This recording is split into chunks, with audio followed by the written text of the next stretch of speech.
The calendar has turned to August, and the postseason picture is starting to come into focus. A year ago, the Cardinals made an historic late-season run that spurred them onto their 11th World Series championship. But this season, the Cardinals need some help. Would they get it today from one of their rivals, the Cincinnati Reds? The Reds taking on the Pittsburgh Pirates today. A.J. Burnett, what a season he's having. His 14th win of the year. MVP candidate Andrew McCutchen adding a home run in the ninth inning. Pittsburgh gets the win today as they avoid the sweep. So the Cardinals can pick up some ground on Cincinnati, but they might lose some ground on Pittsburgh depending on how tonight turns out. Realistically, of course, the Cardinals look like they've got a better shot to be a wild card team than the NL Central champions. Hi, everybody. Dan Schulman along with Oral Hershiser, Terry Francona. The Cardinals are in a pretty good spot, it would seem, especially if you look back to what they accomplished late last year. The pieces are falling into place, and one thing we know, Oral, they can swing the bats with the best of them. They sure can. This is a National League offense, but it functions like an American League offense. They are outstanding. Top to bottom, they have all-stars, and they've got power. They've got 5 guys with 15 home runs or more. But for it to all come together with that historic run, they've got to get the bullpen back together. From the 7th inning on, they've got to continue to get people out, and then they can put a string together and maybe do it again. For more on the Cardinals, let's go down to the field now and join Buster Olney. Dan, as you referenced, the Cardinals running third in their division, very similar to where they were a year ago. This afternoon, Matt Holliday, their left fielder, told me that he feels like the players can draw confidence from what happened last year. But recently in a team meeting, Yadier Molina tried to inject some urgency into the situation, telling the players, look, we know we're good enough. We just have to start playing better. Now, Matt Holliday is doing his part, hitting .383 since June 5th, Dan. All right, Buster, thank you. Last year was good enough for the Milwaukee Brewers, won the division and made it to the NLCS. This year, not the case. A lot of things have gone wrong. The bullpen has not been good. They're not contenders right now. But one guy who's having almost a carbon copy of the year that he had last year is Ryan Braun. You're right, Dan. Ryan Braun was the MVP last year. He's on pace to have a very similar year this year. He hits for power. He drives in runs. He can steal bases, and he hits for average. He's the whole package offensively. And they're going to need him to have a good game, you would think, to avoid getting swept here in St. Louis. The Cardinals have won the first 2 games of the series by a score of 9-3 and 6-1. Marco Estrada looking for his first win of the season. Kyle Loesch has been the ace of the Cardinals staff, 11-2 on the year.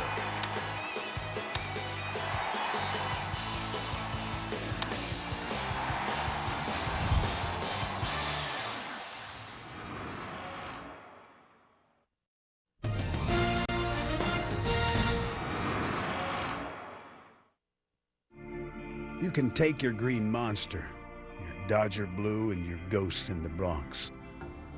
I want history. That team under the arch has a lot of it.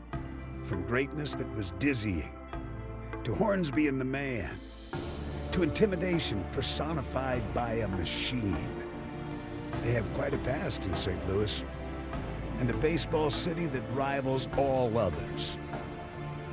I'll take that every time.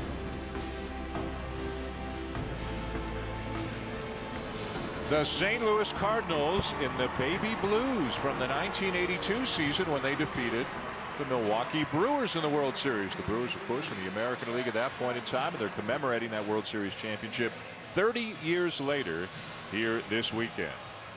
Interact with Buster Olney tonight. You can comment on the baby blues or anything else you'd like to with Buster at Buster_ESPN and #SNB. You can also like us on Facebook at Facebook.com/ESPN Baseball Tonight. The second-year manager of the Milwaukee Brewers is Ron Roenicke. Finished runner-up to Kirk Gibson last year for National League Manager of the Year. The Brewers winning the division and winning 96 games last year before losing to the Cardinals in the NLCS. Let's take a look at Ron Roenicke's batting order tonight, presented by Taco Bell. And this is still a dangerous offensive team, especially when a guy like Carlos Gomez is playing to his potential, which he has been doing the last couple of weeks. Ryan Braun, the reigning MVP, leading the National League in home runs this season with 29. And Ricky Weeks, after a dreadful first couple of months this year, has really gotten it going of late. And his numbers are climbing. On the mound tonight, Oral, a very quiet, kind of under the radar, 11-game winner for the Cardinals, Kyle Loesch. Kyle Loesch is having an outstanding year right now. You see The walks per 9 innings, second and lowest in the National League. Not only is he pound the strike zone, though, because since his 2010 surgery in his forearm, he has outstanding stuff, late and sharp. Ready for baseball here at Busch Stadium in St. Louis. The Brewers and Cardinals, with the Cardinals looking to sweep the series. And a strike taken by Norichika Aoki, the leadoff hitter and right fielder for the Brewers. His first year playing in the majors after 8 years in Japan playing professionally. Aoki has good speed. He can bunt, although obviously he won't now that it's an 0-2 count. He can really handle the bat in a number of different ways. A .329 career hitter in Japan, a .282 hitter as a rookie with Milwaukee. It has cooled off a little bit here as the sun begins to set. Most of the fans are in shade right now as we move into evening here in St. Louis, and Loesch misses high. Now, when they have these commemorative uniforms, guys, do you get to keep those? I mean, is Kyle Loesch taking that jersey home with him tonight? I think for the most part they give them to charities, don't they, Oral? Yep, nowadays they do. There's a ball smacked to right field, but right at Beltran. One down. Gives us a good opportunity to check out the Cardinals defense tonight, including John Jay getting a start in center field, flanked by Holiday in left and Beltran in right. Descalso getting the start at short tonight. Rafael Furcalo for his last 13 and getting the night off. And of course, Yadier Molina behind the plate. What a series in every respect Molina has had. Swinging the bat, throwing out runners, stealing bases. A 4-time Gold Glover and a 4-time All-Star. Here's Carlos Gomez. And a swing and a miss by the Brewer center fielder, who last week was named co-player of the week in the National League. This has been a guy for so many years. The tools are there, but would the consistency, the maturity be there? And Tito, in spite of these first 2 swings right here, it looks like and Brewer fans don't want to get too carried away, but it looks like he might have turned a corner recently. And not only Brewer fans, but I think the Brewer coaching staff, manager, and front office, they're all holding their breath a little bit. And it's not work ethic, it's not being lazy. It's just it hasn't all quite come together on a consistent basis. But when he plays like he has the last couple weeks, it's exciting. Takes in the dirt, 2 balls, 2 strikes. Ryan Braun waiting on deck for the Brewers, the National League leader in home runs, 3rd in RBIs, putting up very similar numbers, in fact more homers than he had at this point last year when he won the MVP. But with the Brewers not in it right now, probably some more likely MVP candidates than Braun right now, including 1, maybe 2 Cardinals. I mean, the way Matt Holiday is swinging the bat right now, he's definitely played himself into that conversation. And Carlos Beltran's having a terrific season as well. They're 1-2 on the Cardinals with RBIs and home runs. I am liking the baby blues. Here's the 2-2, and Gomez fouls it back. And they're 1-2 in the NL on home runs and RBIs also, not just the Cardinals. You see those uniforms out there, and it's so easy to picture Jack Clark, Tommy Herr, Willie McGee, Vince Coleman. You know, you're talking about the uniforms. Do they get to keep them? I think they give them 2 sets, and I think 1 goes to charity, and the players might get to keep 1. Again, the 2-2. And that's a fair ball. Holiday in to play it. Gomez digging for second. And in there with a double.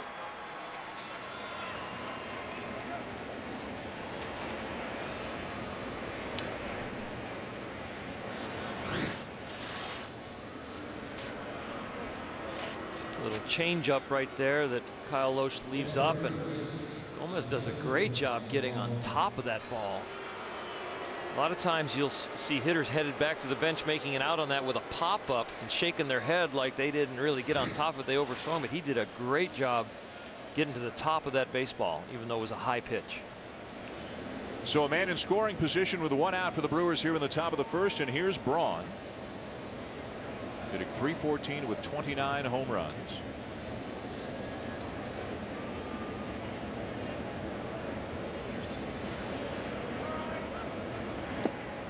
You got to respect the speed of Gomez out at second as Braun takes a strike. Gomez with 20 stolen bases. He's been caught 5 times.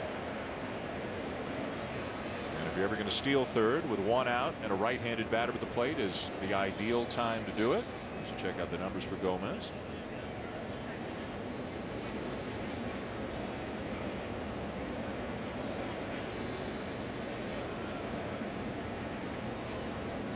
Skip Schumacher's doing a lot of work out there at second base, trying to keep Gomez as close to second as he can. If Schumacher does an adequate job and Kyle Loesch does an adequate job, Yadier Molina will gun him down at third. He is outstanding. The arm, the release, the consistency back there. So it's very hard to steal bases off the St. Louis Cardinals because of Yadier. The pitching staff and the infielders are just need to do an average job holding runners.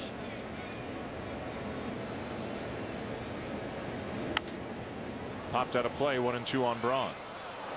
Molina is leading the majors with a 42% caught stealing percentage this year, and they don't run on him very much. I mean, the guy plays 6 days a week, Tito, and they've only tried to steal 43 bases on him all season. There's a nice combination. First of all, as Oro was saying, his arm is he's got tremendous accuracy with above average arm strength, but their pitching staff also does a very good job of not letting guys run on them. Gomez is getting himself a pretty aggressive lead considering how close to the bag Schumacher is. As Braun lays off, 2 balls, 2 strikes. And what's difficult here, and this is where speed comes into play, Schumacher has to pay attention to Gomez, because if he doesn't, he's going to steal third. But Ryan Braun has the ability to hit the ball to right field also. It just makes him more dangerous. That's what speed does to the game. See a pretty good hole on the right side. And now a play on it second, and Gomez back in safely.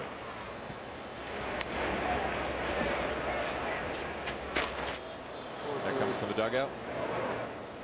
It can, but Yadier Molina could have done it.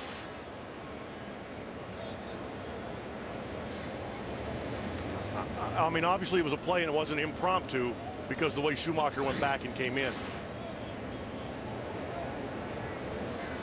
1 on, 1 out. We're just underway here at Busch Stadium. The Cardinals and the Brewers. And Braun chases a slider down and away and is gone. 2 down. Now that's a huge strikeout. Not because there's a man on second. You just need an out. But to strike out Ryan Braun, as hot as he's been this year, the fastball he goes with, he comes back with it and shows him the inside part of the plate. Now he's really working the ball in, and now he thinks he's got him looking in, so he's going to keep him away, and he decides to go there twice. He didn't really alternate the pitches. He said, I'm going to start you in the middle. Then I went in twice and then away twice and got him to chase. So 2 down, and here's Aramis Ramirez, the third baseman. First pitch swinging liner to third, caught by Freese, and the inning is over. To the bottom of the first, no score. We'll see one of the hottest hitters in all of baseball, Matt Holliday, coming up third for St. Louis.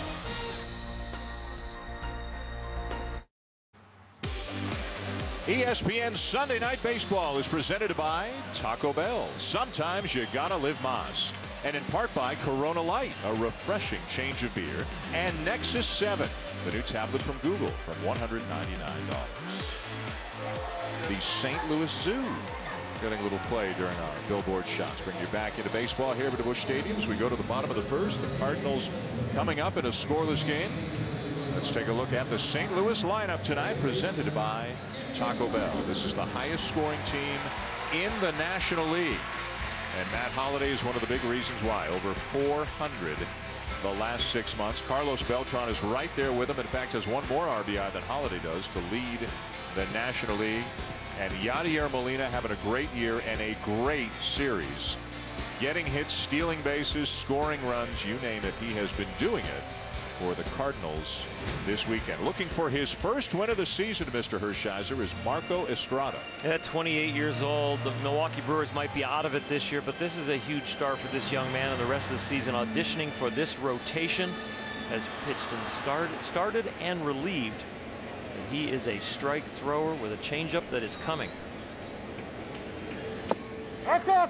Outside ball 1 to Skip Schumacher, playing second base tonight. Versatile guy, can also play the outfield, but they've got more of a need for him this year at second. You can see he's been hot in recent weeks.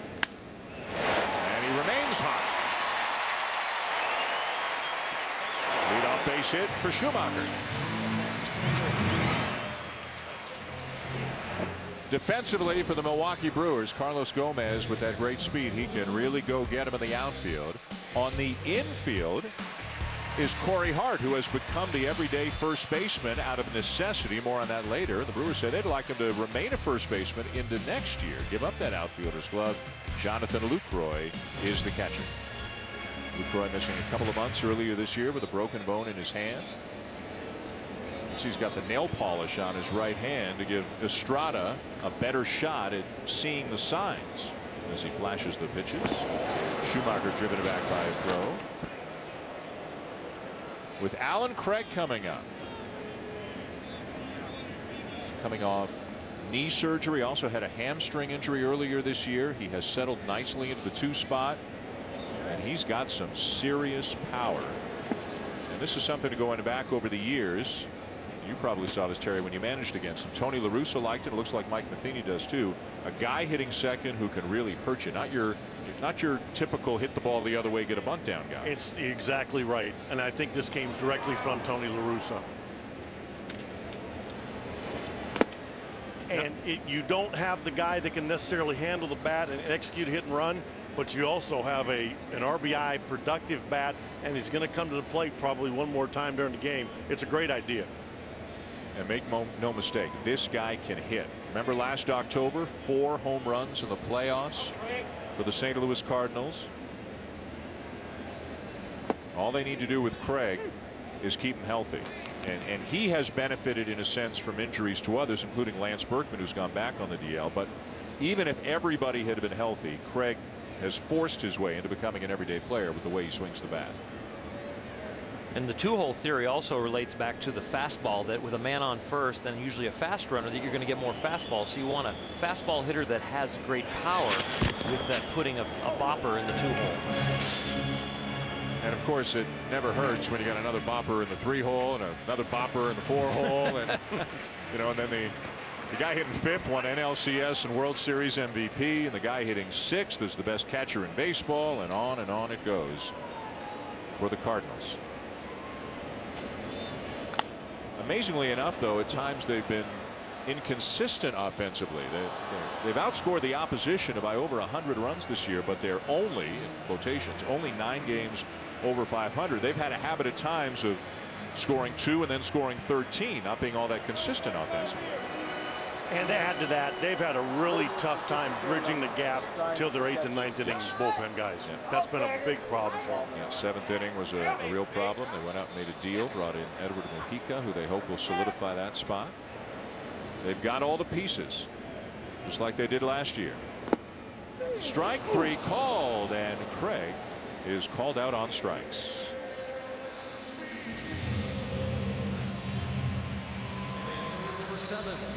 Left fielder Matt Holliday.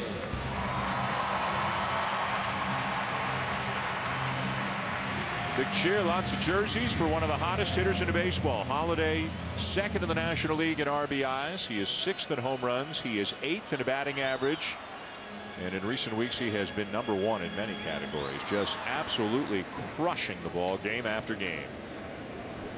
Schumacher at first with 1 out here in the bottom of the 1st inning.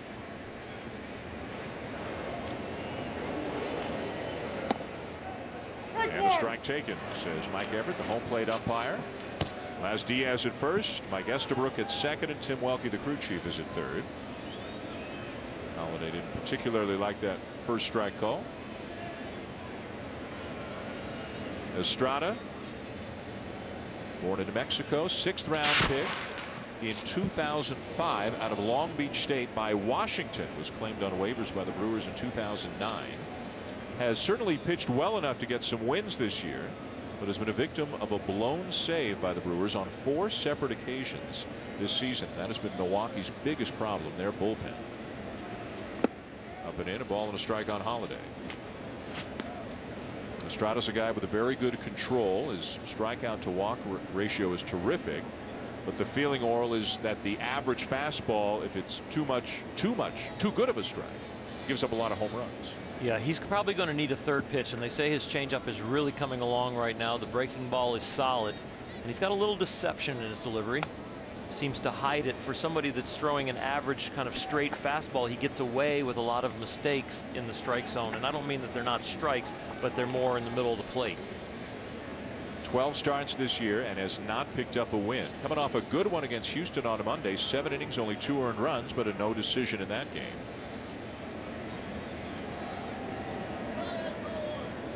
And with some other starting pitchers on the shelf right now for the Brewers, Estrada getting a chance here.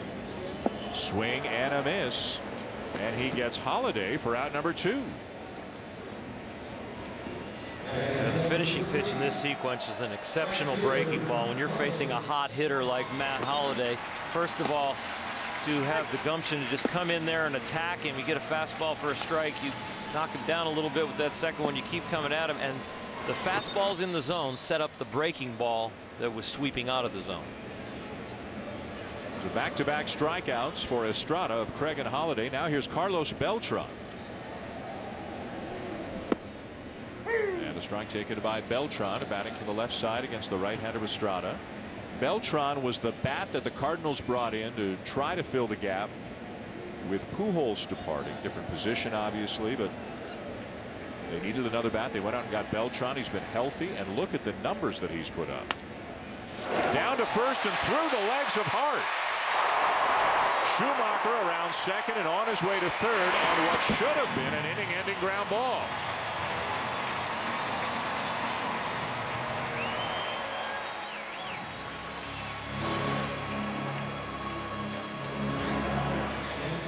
And by all accounts, Corey Hart has made a seamless transition from right field to first base. He just simply comes up. It just, that's his first error as a first baseman, and he just simply didn't keep his glove down. Second error.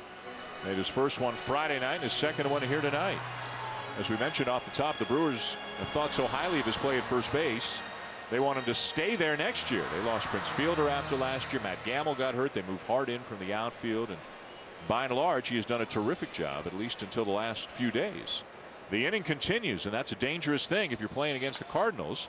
As Freese bounces one down to third, Ramirez with a long throw in time to get him and end the inning. No runs, a base hit, an error, 2 men left, no score at the end of an inning. And we've got some Brewers fans here in St. Louis scattered throughout the ballpark cheering on their team. They haven't seen a lot of good Brewer baseball the last couple of games, with St. Louis winning 9-3 and then 6-1. Scoreless here as we go to the top of the second. Sunday Night Baseball on ESPN. Kyle Loesch facing Corey Hart. And a strike to get the inning started. Hart, as you can see, having another productive season. 20 homers, 50 extra base hits. We talked about the defense. We saw the error last half inning. Looking to atone for that, although all it cost his pitcher was 1 extra pitch. Quickly 0-2. The Brewers, like the Cardinals, lost a huge part of their lineup. In Milwaukee's case, it was Prince Fielder. And the Brewers, like the Cardinals, still scoring a lot of runs this year. And Corey Hart, one of the reasons why. Give him an infield hit.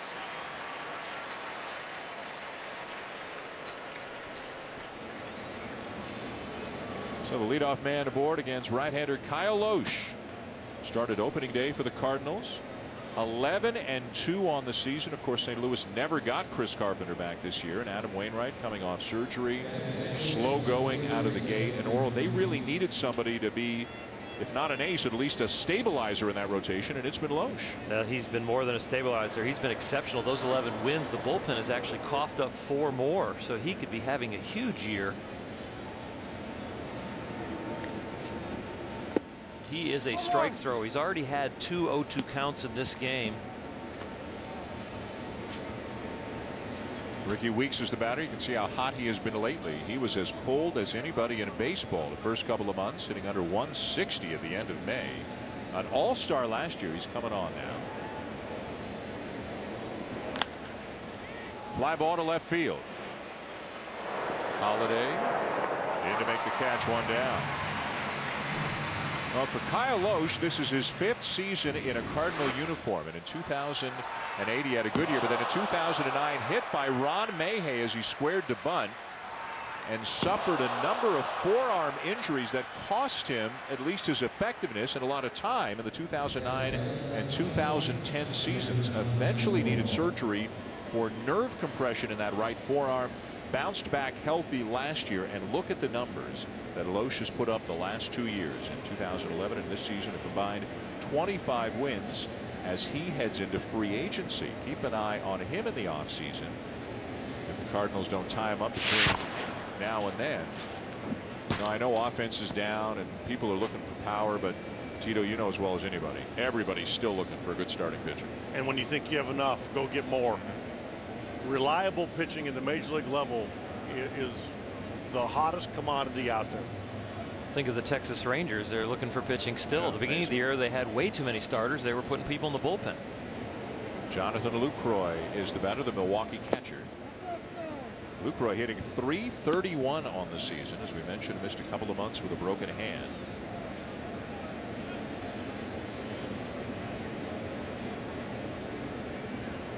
Milwaukee in kind of unfamiliar territory for them. The last couple of years anyway. They're playing spoiler right now. They're looking up at Cincinnati, Pittsburgh, and St. Louis in the NL Central. Could it be two? And it is. Loesch gets the double play ball, and we'll go to the bottom of the second. No score.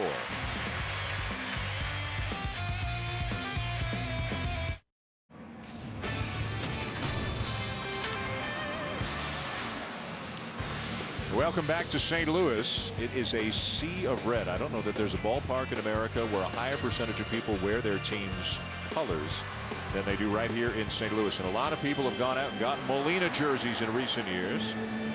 Acknowledged as the game's best catcher, hitting over 300, four-time Gold Glover. Now stealing bases too. He's a threat. He's got 11 steals this year. Another great year for Yadier Molina.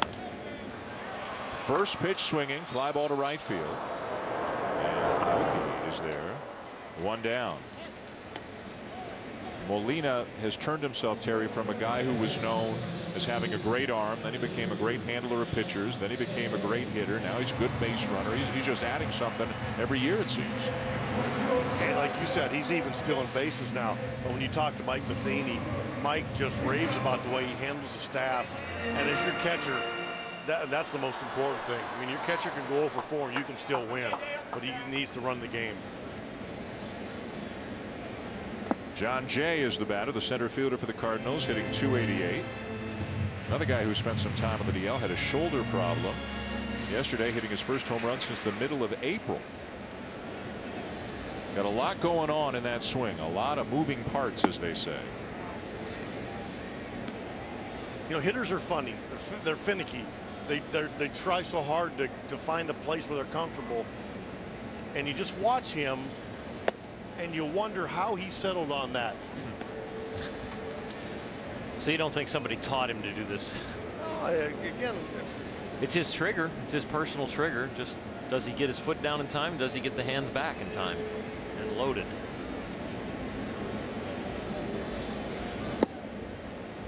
Tough to change old habits, though. Even by the time you're 16, 17 playing high school ball, it's tough to change, isn't it? but you see guys when they come to the big leagues, he didn't have that when he first got here. That was added. And you suspect more by him than by a hitting coach? No, I don't. Not necessarily. I would say probably mutually. Really? Yeah, it's probably a trigger to help him relax or to get in, to get in position to hit. Mark McGwire knows as much about getting in the ready position as anybody. A one-out walk issued to Jay here in the bottom of the second of the scoreless game. And that'll bring up the shortstop for the Cardinals, Daniel Descalso, hitting .241. Descalso plays more second than short. Rafael Furcal getting a night off tonight. Normal shortstop for the Cardinals. It's another trademark of St. Louis teams going all the way back through the Tony La Russa years. They've got versatile guys. You better assume your name's going to be on the lineup card when you walk into the clubhouse, and you just never know where it's going to be. And a guy like Descalso can be anywhere as he fouls it back. And filled the same kind of role last year. Descalso actually appeared in more games for the Cardinals last year than any other player on the team. 148. Didn't necessarily start all of them, but gave them some good defense wherever they put them. And in the National League, you can carve out a nice little career for yourself just by doing that. And he can handle the bat. They can definitely hit and run somewhere in this sequence. 0-2. Another 0-2 count. The pace of this game could keep up with these strike throwers. You notice also that the hitters are swinging very early in the count because they both lineups realize that these guys love to pound the strike zone. Fly ball driven on an 0-2 pitch. Deep right field over the head of Aoki and off the base of the wall. Jay is getting the wave. Relay coming to the plate, not in time. And the third goes to Scalzo.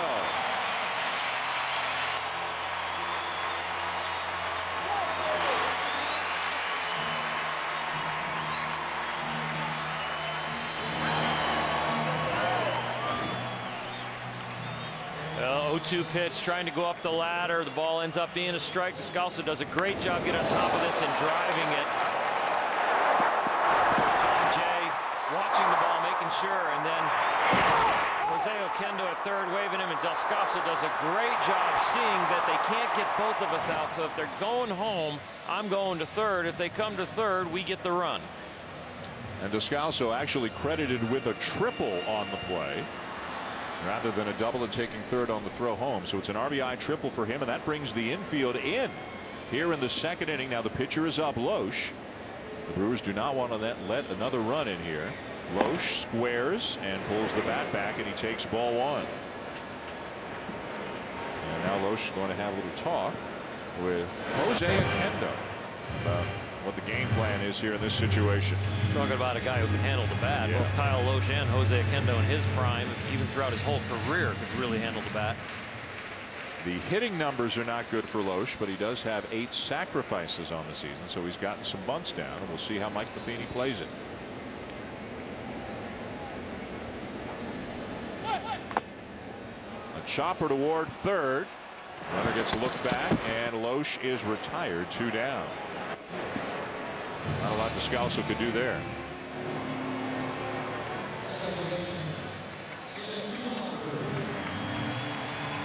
So 2 down now, and the infield can back up as we go back to the top of the order for Skip Schumacher. Sunday Night Baseball on ESPN with Terry Francona, Oral Hershiser, Buster Olney. I'm Dan Schulman. The third and final game of this series, the Cardinals taking the first 2. Every game so meaningful right now for St. Louis as they try to make up some ground on some of the teams ahead of them in their division or in the wild card race. Got a big series starting tomorrow, a 4-gamer against the Giants. Schumacher takes a strike. St. Louis still with 6 games left against the Reds, 6 against the Pirates. The Pirates defeated the Reds today to avoid a sweep. A rare loss for Cincinnati.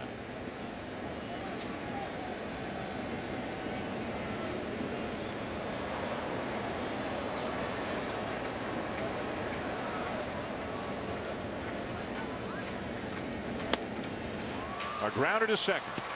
Drop, recovered, and out at first is Schumacher to end the inning. A run though for the Cardinals and a 1-0 lead for the home team at the end of 2. Hi, the Baseball Tonight studio operational. Cardinals leading the Brewers 1-0 as they're about to play the top of the third. Earlier today, little NL Central showdown, and A.J. Burnett, John, showed up. Must win for the Buccos, I think, and A.J. said, I'll handle this must. Pittsburgh and Atlanta tied for the top spot in the wild card when the day began. And you could argue with Holiday, Braun, and this guy, along with Matt Kemp, you're looking at your top 4 MVP. Yeah, and 4 very dynamic players, and this guy here is maybe one of the most exciting in baseball with Mike Trout. Pirates win at 6-2. Big deal now. Pirates go home for 11 games. And they're big there, you know, and the crowds are going to be out supporting them, and I think they're going to make a run here at the Reds. This is a statement time for the Pirates with John Kruk, Carl Ravitch. Back to you guys. All right, fellas, thank you. It's an interesting division right now. Of course, Pittsburgh is such a great story for so many baseball fans. Pittsburgh with 19 consecutive losing seasons. It looks like they'll snap that. Do they have enough to make the postseason? They're looking up at the Reds. They're right there in the wild card race. St. Louis hoping to pick up a game on Cincinnati today, with Pittsburgh beating Cincinnati a little bit earlier. Here's Cody Ransom leading it off, playing shortstop tonight for Milwaukee. How do you guys look at the top 3 teams, Cincinnati, Milwaukee, and St. Louis the rest of the way? Coming out of the All-Star break, Cincinnati had the best starting pitching, and I started to think that they might get on a run. I know they have now. That's not hindsight, but that's amazing how they responded to the Votto injury. Ransom retired 1 down. One big difference between the 3 teams. As you look at the standings, with the Reds 4.5 up on Pittsburgh after taking 2 out of 3 in the series. Look at how the 3 teams have done in close games. As we mentioned, St. Louis can bludgeon you. But they have lost a ton of close games, 1- and 2-run games. And look at how well Cincinnati and Pittsburgh have done. What does that tell you, Terry? Well, and it shows in the statistics that Cincinnati and Pittsburgh rank very high in the league in their bullpen ERA, and St. Louis is down near the bottom of the pack, and that directly correlates with those numbers right there. Cincinnati and Pittsburgh with 2 outstanding bullpens. Cincinnati's only got stronger as they went out and picked up Jonathan Broxton. Yeah, the reliever bullpen ERA in Cincinnati is 2.53. Wow. And with a lot of strikeouts at the tail end too, so runners are not moving up 90 feet in those key situations when teams know they need only 1 run to tie or 1 run to go ahead. Marco Estrada, the pitcher, up for the first time tonight, and he takes over the outside corner for strike 3 called. Are you guys all in on Pittsburgh 107 games into the season? All in is meaning what? Meaning how are they going to make to the playoffs? Are they going to make the playoffs this year? Yeah, I think they will. They are, I really do. Their pitching is so good. You know, who knows how deep once they get in. And as far as the Cardinals go, I think they need to set their sights on that wild card, not the division. It's going to be hard, I think, for Pittsburgh to get in. I think that somebody might catch them. I think maybe the Cardinals sneak in. We'll see Cincinnati on top. The Cardinals sneak in, and Atlanta maybe. Those are my 3 teams right now. Right now, Atlanta and Pittsburgh are leading the wild card race. The Cardinals trying to chase them down. And then you look at the National League West, whoever it's going to be, Dodgers, Giants, maybe Diamondbacks, although they lost again today. One of those teams might figure into the wild card race as well. Yeah, the Dodgers and the Giants really need to try and win their division because they're behind as far as the wild card. You think always, a lot of times people think, oh, the wild card's going to be easier, but sometimes the division's easier as far as the record now with so many competitors for the wild card.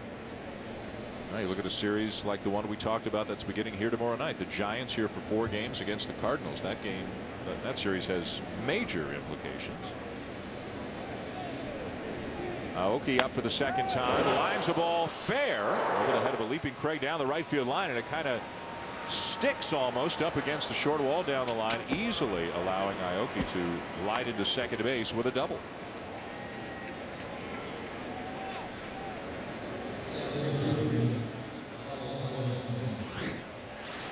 Okay, we get a good look at Aoki swing balls up, keeps his head on it. Watch the head. Every time we see a ball hit hard, watch the head. Right on it. And I don't think anybody's going to compare Alan Craig to Michael Jordan. Doesn't quite have the hops. Not quite. Yeah, played more outfield last year, more first base this year, especially with the Berkman's injuries. So a 2-out double for Aoki, and here is Carlos Gomez, who had a double his first time up.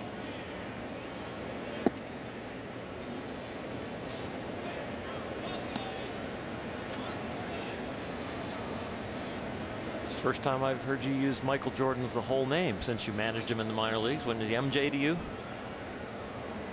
He's a couple other things too.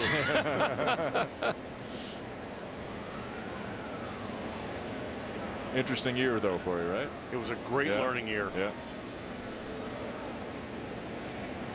Foul back. I like what St. Louis is doing here. There's 2 outs. You got a guy at second base that can run, but they don't care. They're not going to defend it because if he steals third, it really doesn't matter. He's going to score on a base hit anyway. I kind of wonder sometimes why teams defense this. We see it too often, in my opinion. I think you're so right. as a pitcher on the mound when I was pitching. It was like I just push my infielders back, say I got him. If he gets too big a lead, I'll step off. But if you're Milwaukee, do you want Aoki to try to steal? If nothing else, maybe Loesch gets worried about bouncing a slider or something. Should he be on his way to third base if they're not keeping him close? He better be safe. 100 out of 100. Yeah. Down the left field line and a hooking foul. And the idea behind not defending it is, first of all, your second baseman doesn't have to give ground because he's holding him. And if the runner does go, your third baseman's vacating there also. So you turn that hitter into, instead of maybe a 250 hitter, into a 350 hitter. And remember, Kyle Loesch has already shown the inside move. So you go ahead and let him wander off, get a big lead, and then do that inside move. Maybe he gets hung out to dry between second and third.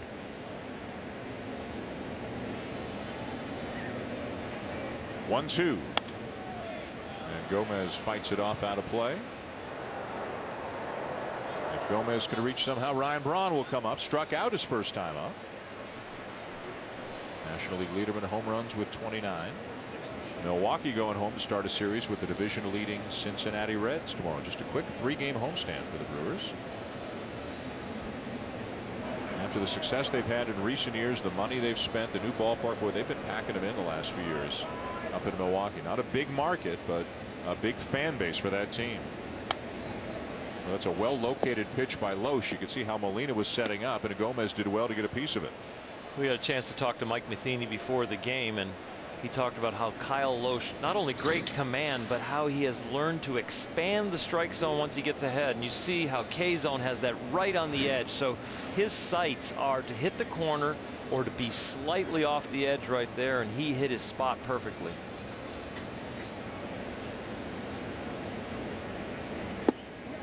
Back with the slider on the appeal. He didn't go, says Laz Diaz. 2 balls, 2 strikes, the count. What a great check swing and what a great pitch. Think about the last fastball away, and Gomez has to read this pitch as, is this the fastball that's going to be on the corner, or is this going to be the breaking ball? And just at the last moment he decides, oh, that's the breaking ball, and he just strong enough to hold up.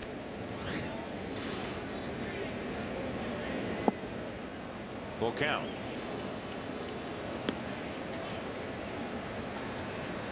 Loesch, 33 years of age. The Cardinals are his 4th team. He's been a Twin, a Red, a Philly, and a Cardinal the last 5 years. As we mentioned, a free agent at the end of the season.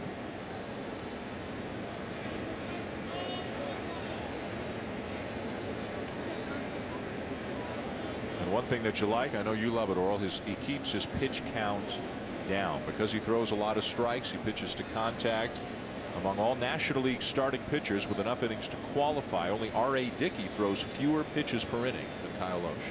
And can you believe it's R.A. Dickey as a knuckleballer throwing fewer pitches and throwing more strikes? I'll tell you what, he's outstanding, and especially appreciated here in St. Louis in the summer when the heat gets cranking. The fielders love to get in out of that heat, that he keeps throwing strikes. They don't have to get back on their heels and wilt in the sun.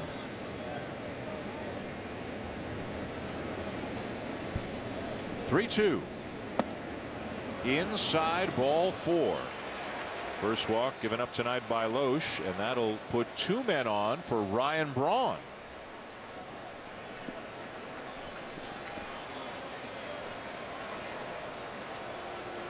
Well, the last thing that Loesch wanted to do, a guy with a good command. And I know you've talked a lot about, base open, but this is as hot as Gomez has been. You'd still rather face him than face Ryan Braun. Yeah, I think that they were hoping to get a called strike on the inside corner there. He just missed his spot. They had lived away, thought they were going to get him out of the way. They're going to lock him up. But here, Ryan Braun, you have 2 batters to get 1 out. And so just because only third base is open, don't expect Loesch to just automatically give in right here. First pitch swinging and a pop-up.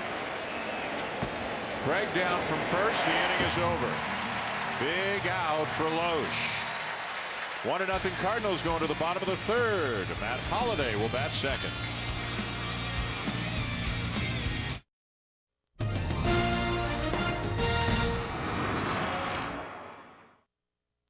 The next swing of the bat could win the game for the Cardinals or could clinch the World Series for the Rangers. Freeze waiting. The 1-2 and a fastball hit to right field. Going back is Cruz. It is off the wall. Pujols scores. Berkman scores. It's tied.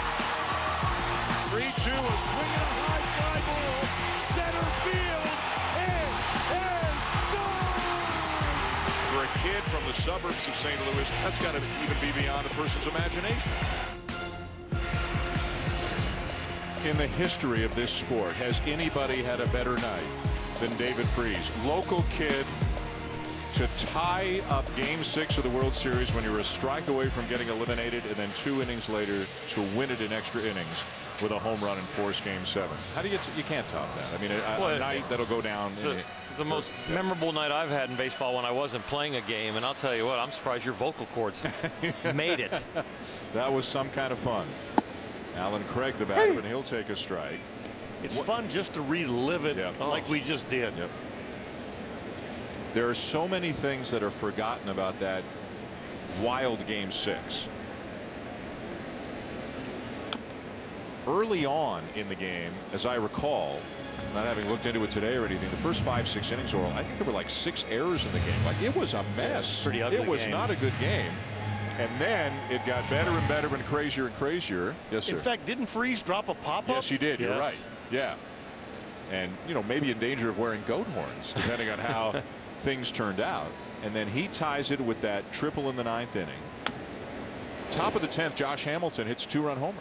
Yeah. And I mean, it's game over. Texas is going to win the World Series. And everybody forgets that Lance Berkman had the hit in the bottom of the 10th to tie up the game again. 2 strikes. With 2 strikes again, 1 pitch away. And then, of course, bottom of the 11th, David Freese hitting the no-doubter to center field. Just, I mean, to have been here in the ballpark that night is something I know that we will never forget.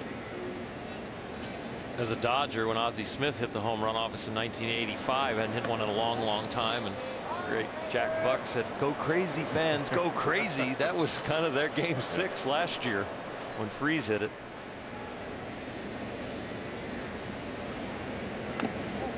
There have been 3 instances in the history of the World Series where a team was a strike away from elimination and went on to win the World Series. 1986 was one of them, Mets Red Sox. The other 2 were in the same game last year. You're talking about over 100 years of baseball. It's only happened 3 times, and 2 of them were in the very same game. NLCS MVP, World Series MVP, healthier this year than he's been in his careers. Still in his, you know, just coming into his prime, you would think, and hit what, 458 in July, and just kind of lurking in the weeds there, Terry, is the number 5 hitter on this team, with the likes of Holiday and Beltran putting up such big numbers. Ground ball to short, and Craig retired, 1 down. Yeah, the thing about David Freese, too, is he's really found a role model in Matt Holliday as Holliday comes to the plate. Saw some footage earlier of Holliday and him working on their swings in between innings and going over some body language. But David Freese absolutely loves Matt's work ethic, the way they work out together. And they were going over it bat after bat. It works out with him in the offseason, works out with him during the year, stays on him. And David attributes a lot to Matt's leadership. Here's Holiday, struck out his first time up. 1-0 Cardinals, bottom of the 3rd. And a lot of first pitch strikes from Marco Estrada tonight.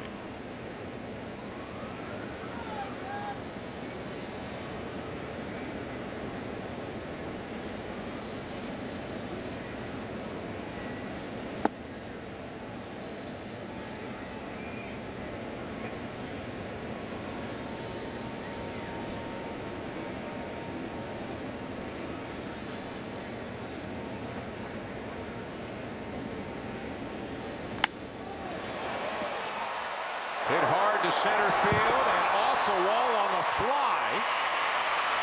It throws off line, and Holiday is into second with a double.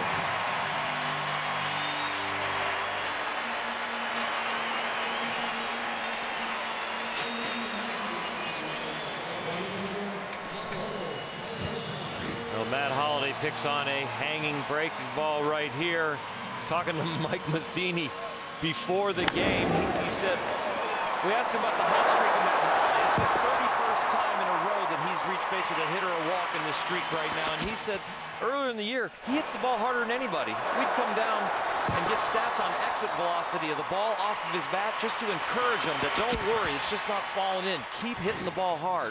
He hits the ball harder than most guys in all of the big leagues. A double, and here's Beltran. It was a laser. And they were actually playing him perfect. Carlos Gomez was on the right field side of center field, but it was hit so hard he had no chance.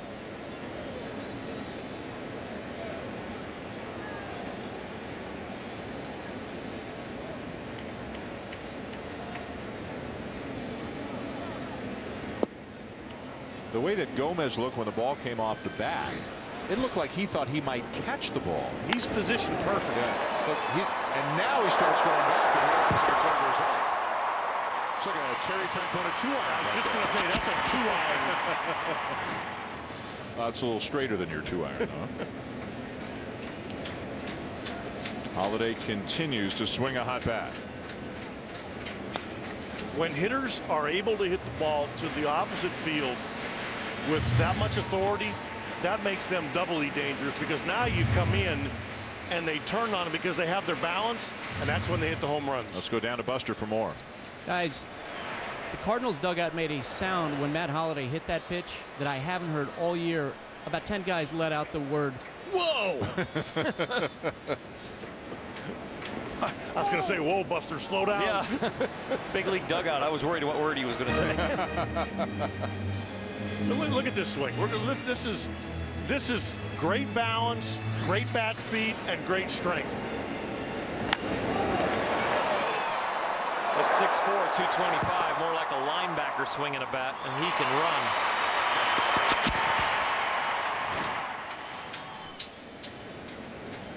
He had a little trouble breaking there at second base, though. Went in standing up, overran the bag by a step or two, impressing even his teammates as Beltran takes low. 2 balls, 2 strikes. So you've got the size and the strength and the raw power of Matt Holliday, and then you've got the smooth fluidity of a guy like Carlos Beltran, who after all these years still makes the game, and maybe to his own detriment sometimes, Tito, makes the game look easy sometimes. He sure does, doesn't he? He just glides in the outfield. Even though he's got those bad knees, he's still, like you said, he makes it look easy. Doesn't play with a lot of emotion. Plays with a lot of production. He does.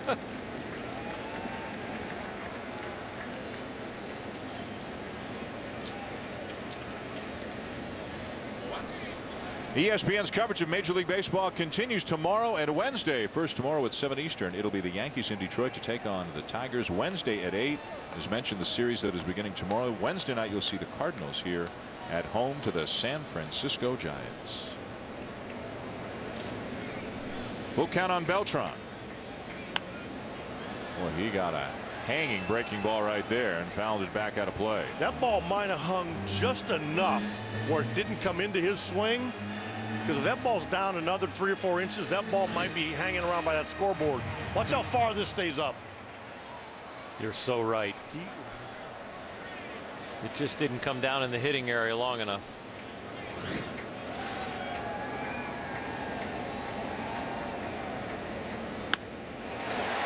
Liner to center field.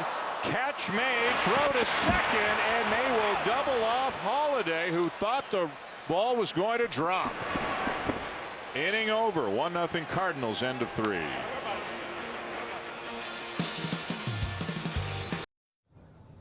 ESPN Sunday Night Baseball, presented by Taco Bell, is brought to you by Scott Trade.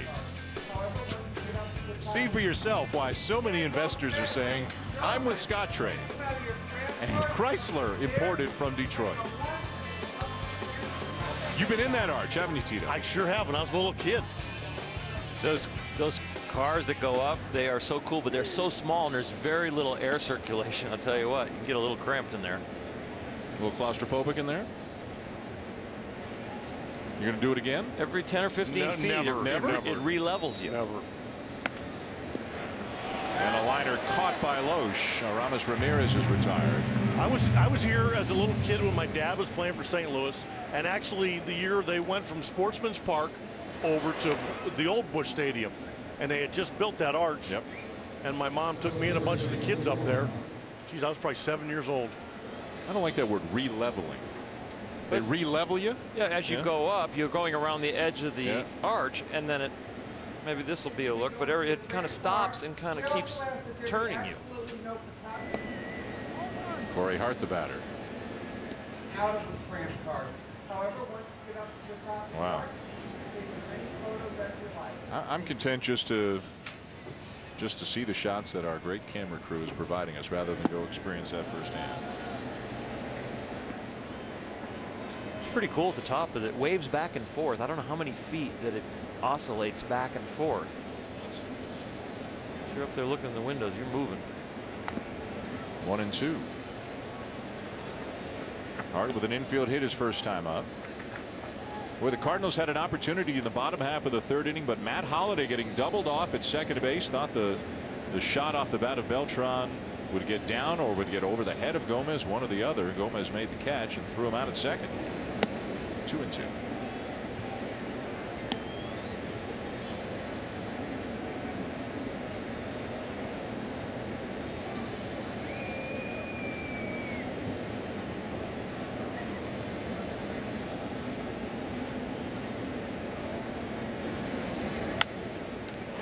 To third and off the glove of Freese. Reaching down into his left, could not come up with it cleanly, and we'll wait for the scoring on this play as Hart is aboard again.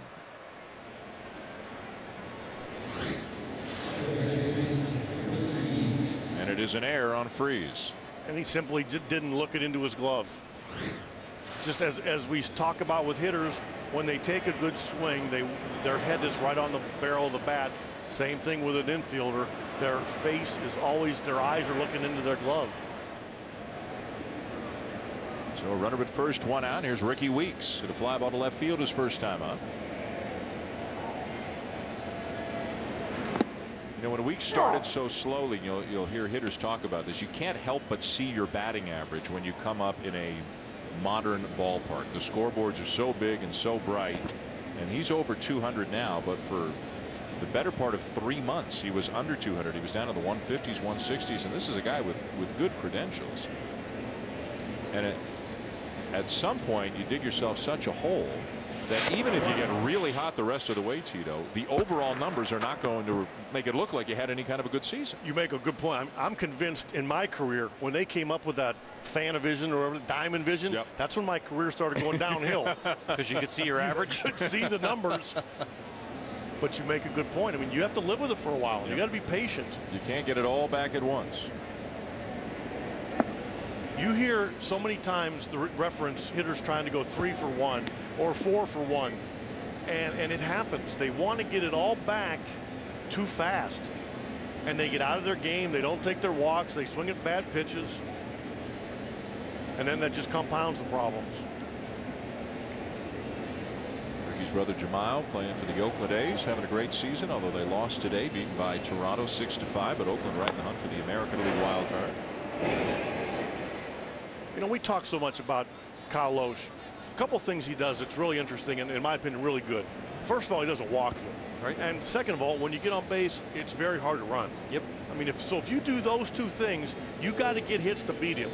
And he's a pretty good pitcher. That's 180 feet of free bases that he doesn't let you have. The easy stolen base and the walk. It's a lot of feet.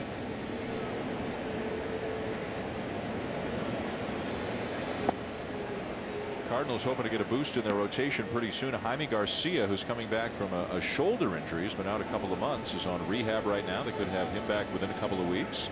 His last start he threw 65 pitches. They think they're going up to about 85 in this next one here in about 4 days. Mike Matheny's also got Adam Wainwright, Jake Westbrook. Lance Lynn has had a very good season. And rookie Joe Kelly's been filling in the rotation for Garcia. Very good athlete who's pitched well.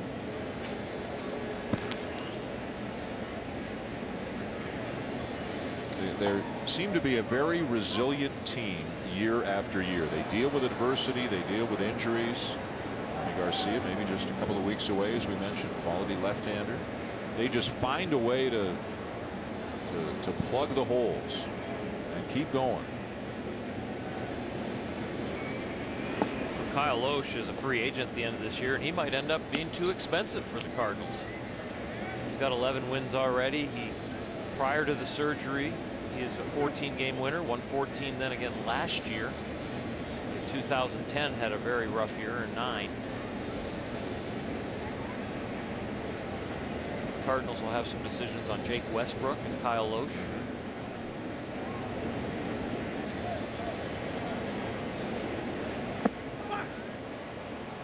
there's ball 4. So it's first and second, 1 out. Let's go down to Buster Olney with more. Guys, Kyle Loesch is going to be in a great position in the fall because, as you know, Matt Cain has come off the board. He is signed with the Giants. Cole Hamels signed with the Phillies. Zach Greinke will be out there, but Kyle Loesch will be among the best, the second-tier of pitchers. You wonder if he's going to get something 3 to 4 years in the Mark Burley type range.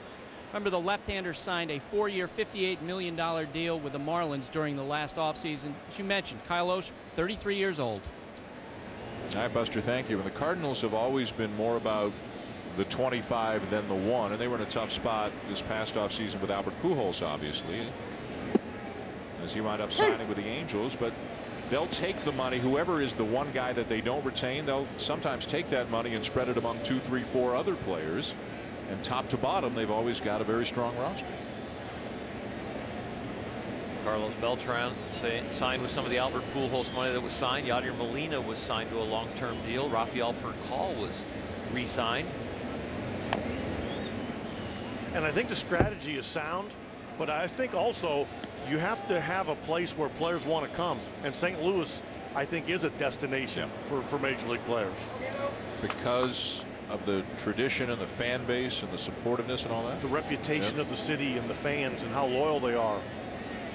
And the reputation of the fans that when a player is struggling here at home, you don't get booed, you get supported. And they support their players through their slumps. John Mozeliak, the Vice President, General Manager of the Cardinals.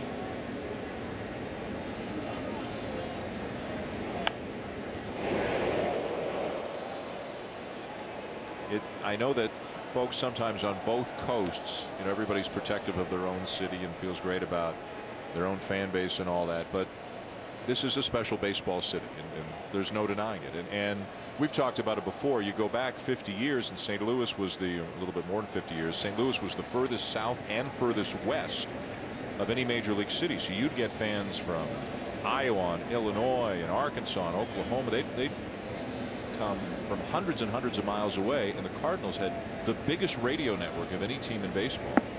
And even though we're a couple of generations later, there are still remnants of that. There are Cardinal fans all over the place. I can remember as a young kid being able at night to get KMOX radio outside of Pittsburgh. And I'm sure a lot of people, like you said, in Iowa or wherever. I got it in Canada. Well, it's one of the main reasons they had AstroTurf at the old ballpark, because they didn't want these people to come from so far and have a rain out. So the turf was there to save games. And now with the great drainage systems that we have that they can put under natural grass stadiums, that they are comfortable enough to have natural grass here because they don't get the rainouts. Did you ever have a chance to play here? Oh, not this one, no, but the old one. But no, I mean, did you ever have a chance to be a Cardinal? Was it ever something you contemplated in free agency? I had a chance 1 year. Yeah. Tony La Russa and Dave Duncan and I had a phone conversation when I was a free agent. I ended up going to the Mets instead of here. Tempting? Yeah, but the offer was like half as much money, and it was about the same kind of chance to win a championship. All right, so ball clubs. All right, at least we now see you for who you really are. No. Here's Cody Ransom. Thanks, Dan. I'm sorry. But I'm sure, and you guys both played with and against players who probably had great stories about what it was like to play in this city. I think a lot of guys that play here end up living here. You know, the odd thing about my career, there were 3 places I wanted to play other than Cleveland after I chose there. I wanted to play in San Francisco, New York, and Chicago. And I didn't tell anybody, even my agent. I knew where I was already going. And I wanted to live in those cities. They were great metropolitan areas and great world-class cities, and I just wanted. My body ended up giving out. I wasn't able to pitch in Chicago. Played a year in San Francisco, a year with the Mets, and then my body gave out. The ball into strike on Ransom. 2 on, 2 out. The Cardinals up 1-0 here in the top of the 4th inning. 11-2 Kyle Loesch on the mound. Runs inside for ball 2.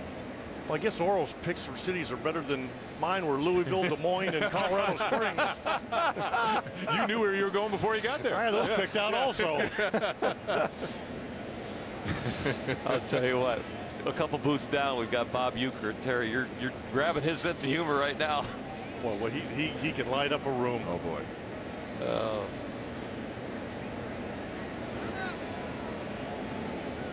I'll tell you what, Terry was telling us about a recent flight that maybe the flight here, and Terry wrote down every single city that baseball has taken him to. I think he wrote down every single city there is. I mean, there's Really? a lot of names on that chart. Approximately how many was it, Terry? Oh my goodness. I have to pull it out. I mean, It's a ton. I started at the map. I started in Canada and went all the way into Puerto Rico and Venezuela, and every place that baseball's taken me. Yeah. And it took me. It was fascinating. Yeah. And not where I've been, but just where baseball's taken me. Right. A 3-game series in a certain city. And Unbelievable.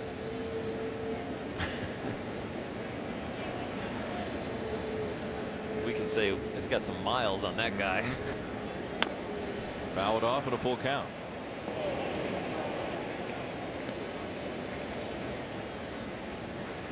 So the runners will be on the move now with 2 down and a full count. Hart from second and Weeks from first. And this is the National League style here where you don't have to give in with the 8-hole hitter. Got Marco Estrada on deck. I mean, you'd love to have him lead off the next inning, but you do not have to give in here.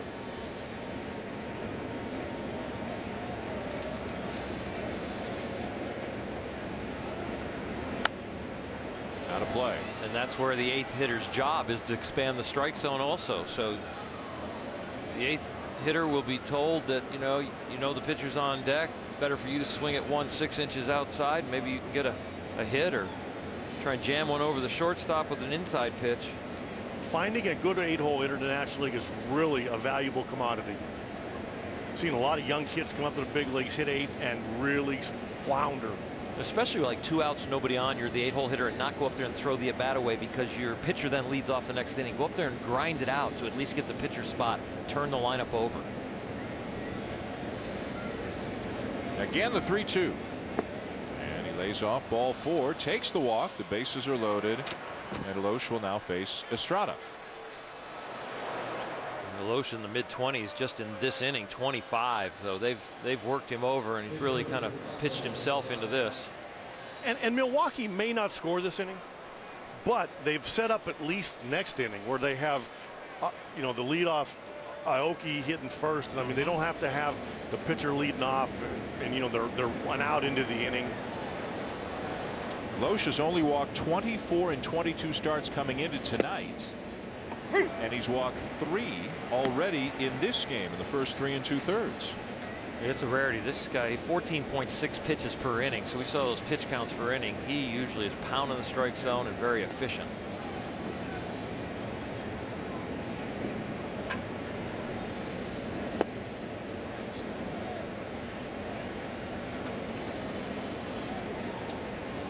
Ball and a strike on Estrada, who was caught looking his first time up. And the outfield swung around a little bit for Estrada, but I actually thought they'd be over farther and in to try to take away the flare to right.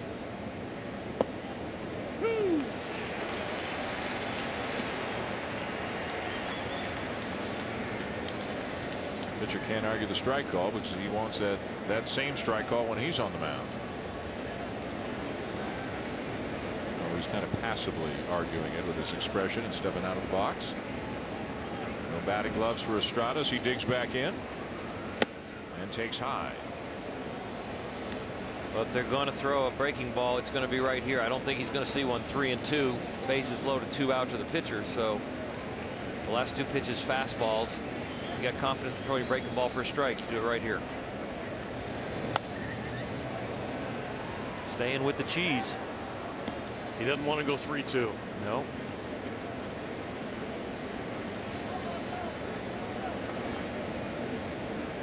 The air complicated things for Loesch this inning. David Freese booting a ground ball. Bases are loaded without the benefit of a hit for the Brewers this inning. 31st pitch of the inning.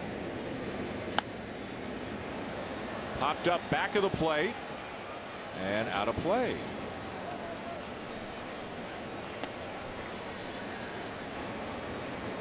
And the wear and tear continues for Kyle Loesch.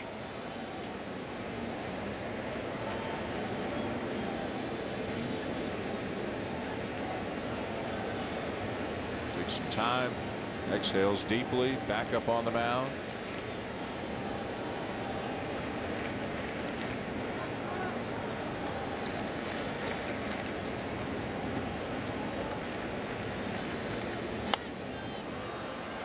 Pretty good at bat for Estrada. He's doing a good job falling off some pitches, but Kyle Lohse is kind of building this inning himself, and you see him kind of glancing around the ballpark, kind of lost really. Normally his pace is to get right back on the rubber, throw a strike, right back on the rubber, just keep it pounded in there. So there's something mechanically probably bothering him right now. He doesn't have a lot of confidence that he can continually execute strikes. There's the breaking ball, and the inning is over. No runs, no hits. The bases left loaded. David Freese will lead it off for the Cardinals when we come back. ESPN Sunday Night Baseball is presented by Taco Bell. Going to the bottom of the fourth. Beautiful night, beautiful shot. Cardinals leading the Brewers 1-0. Between innings, Buster Olney with Milwaukee manager Ron Roenicke. Ron Roenicke, in spring training, I must have talked to a half dozen pitchers who were telling me Ryan Braun was going to have a difficult time this year without Prince Fielder batting behind him. Clearly that hasn't happened. 29 homers, came into the game with a .314 batting average. Why didn't it happen that way? Well, he's a pretty selective hitter. He has tremendous power to all fields, and he's able to adjust really well to the pitchers. I think Arama's hitting behind him had a nice year. I think that definitely helps. It's hard to replace Prince, but he's done a great job with it. Marco Estrada, 1 run in 3 innings tonight. This is start number 13 for him as you guys look for guys for your rotation for next year. How has he helped himself? He's got good command. He keeps us in ball games. Almost all the ball games we've had, he keeps us in. Sometimes late, he'll give up some runs, but early on, he's got a little deception, and with a good command, we're usually in the ball game. Ron, thanks. Marco Estrada on the mound for Milwaukee. David Freese leading off the inning for the Cardinals. It's a sharp one hopper out to Ricky Weeks for out number 1. Freese now 0 for 2.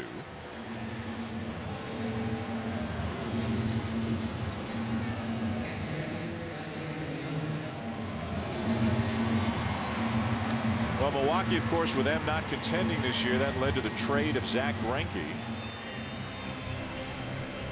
They've got Giovanni Gallardo, terrific pitcher in the rotation. Mike Fiers has done an outstanding job as a rookie, an ERA under 2 through 11 starts. Marco Estrada, Randy Wolf, Mark Rogers also getting an opportunity. There are injuries in this Milwaukee rotation right now. Sean Markham's been out a couple of months with a bad elbow. Chris Narveson out for the season with a shoulder problem. Sean Markham threw a simulated game today out here at the stadium before batting practice. Markham and Wolf are both free agents at the end of the year. Just like the Cardinals are dealing with Lohse and Westbrook, Milwaukee's got a similar situation.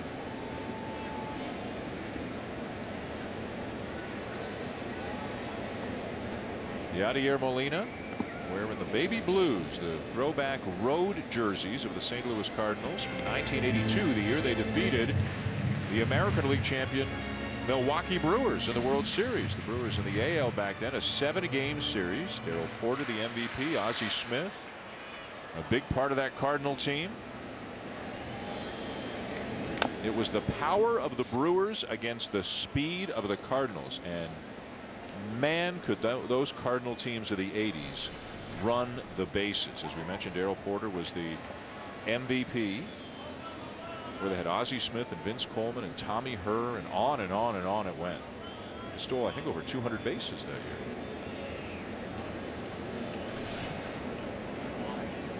That team changed the game. I mean, they called it Whitey ball and all this, but they changed the way a lot of teams played the game.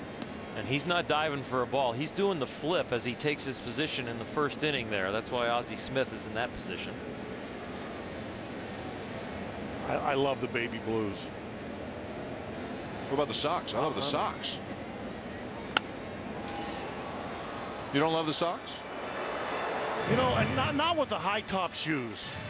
RG3 would like the Sox. Talk about Yadier Molina. Mike Matheny talking about how old school that Yadier Molina plays. And so playing in the baby blues is a very good tip of the hat for Yadier Molina to the old school guys, as hard as he plays. Sharply hit ground ball to short. And Molina is retired, 2 down. Flashback to 30 years ago. Whitey Herzog was the manager of the Cardinals in 1982. And they won the World Series. The incomparable Bruce Sutter getting Gorman Thomas for the last out of the World Series as the Cardinals beat the Brewers in 7 games. They called it the Sud Series. Bush defeating Miller. And Bruce Sutter wore number 42, so that number retired for both him and Jackie Robinson. Bruce Sutter's split finger just used to disappear. You didn't hit off him, did you? First major league home run. Did you really? Yeah. Was it a split? I didn't know who he was. Then I found out who he was, and he struck me out. Ground ball back to the mound. Jay retired, and the inning is over. We're at the end of 4 in St. Louis. The Cardinals lead the Brewers 1-0. Welcome back to Busch Stadium here in St. Louis. Sunday Night Baseball on ESPN with the Cardinals doing well on the field, doing well in the Cardinal team shop as well. Top 5, 1-0. Want to clean up something as Norichika Aoki leads it off for the Brewers. We were talking about those Cardinal teams of the 80s and the great speed they had. Lonnie Smith was the big speedster in 82. As Aoki lines the ball to center, caught by Jay, one down. Smith stole 68 bases that year, and he had help. Tommy Hurt 25, Ozzie Smith 25, Willie McGee 24, Keith Hernandez 19. On and on it went. Vince Coleman didn't come up till 85. Keith Hernandez had 19 stolen bases? He got caught 11 times. It was the back end of double steals. Sorry, Keith. How about this for Vince Coleman? He came up in 85. First year as a rookie. 110. Yeah. Second year. What? 107. 107. Wow. Third year, 109. Golly. When do you have a down year? He slumped to 81 in his fourth year. Gomez retired 2 down. He led the league in steals each of his first 6 years, stealing at least 65 bases in all 6 of those seasons. What would you do when he got on base against you? You try and go fast to the plate, but you just might as well throw the ball to third when he's stealing second just to cut him off. It was unbelievable. He just outrun the ball. He and Willie McGee, when they were hitting first and second. Well, Tommy Hurt was behind him, and Jack Clark was fourth. Yeah. And as a first baseman, you could hear him coming down the line. It was almost intimidating. There was something about Tommy Hurt having over 100 RBIs and hitting less than 10 home runs or something. I think he had 8 homers and 110 RBIs. They had like that. Jack Clark in that lineup that year, and he was the only guy that had power. Andy Van Slyke and maybe David Green were behind Clark at times. Ken Oberfeld played in those teams, I think, in the 80s. Over the outside corner, 0-2 on Ryan Braun. The Brewers, by contrast, they were Harvey's wallbangers. They had a ton of power. Gorman Thomas, Ben Ogilvy, Cecil Cooper, Robin Yount, Ted Simmons, Paul Molitor. I mean, just hitter after hitter after hitter. Future Hall of Famers, of course, Paul Molitor and Robin Yount. Strike 3 call. Braun does not agree. A quick inning for a guy who needed it, and Kyle Loesch.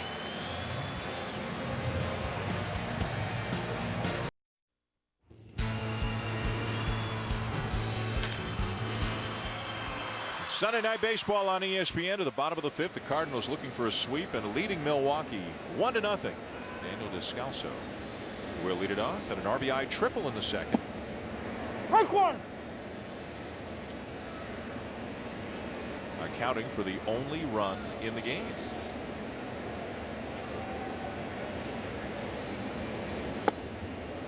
Big swing and a miss. 0-2. Descalso played his college baseball at UC Davis.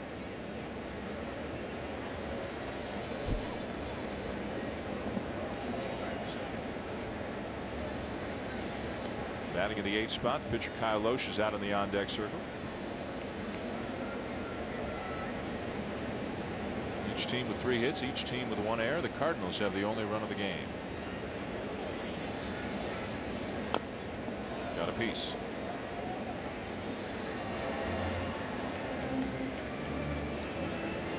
And here's how they got the only run of the game. Descalso ripping a ball to deep right field over the head of Aoki, off the wall on the fly. John Jay in to score. Descalso taking third on the play, credited with a triple. 1-0 St. Louis, and here we stand in the fifth. Changeup bounced in.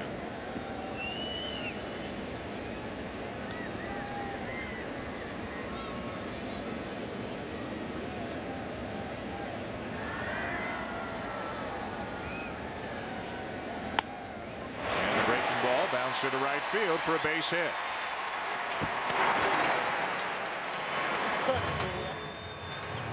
Bayer Advanced Aspirin wants viewers to join Justin Verlander and take the Fast Relief Challenge. Go to fastreliefchallenge.com for more details. Bayer, the official pain reliever of Major League Baseball. 1-0 St. Louis, bottom 5. Descalso aboard with a leadoff single. Loesch is up in a bunting situation, and that's the way the Brewers are playing it. Ramirez way in on the grass at third. He squares, pulls the bat back, and he takes ball 1. And the one thing you could watch out for here, because Loesch does handle the bat a little bit, is pulling the bat back, putting the runner in motion, and taking one shot and go for a big inning. Matheny, the Cardinal manager, relaying the signs from the first base dugout.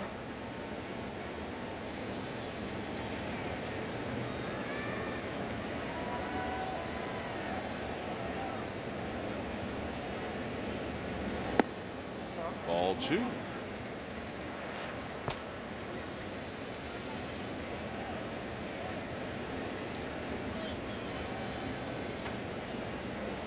Matheny, first-year manager, the youngest active manager in baseball. Spent a lot of his big league career with the Cardinals. Terrific defensive catcher.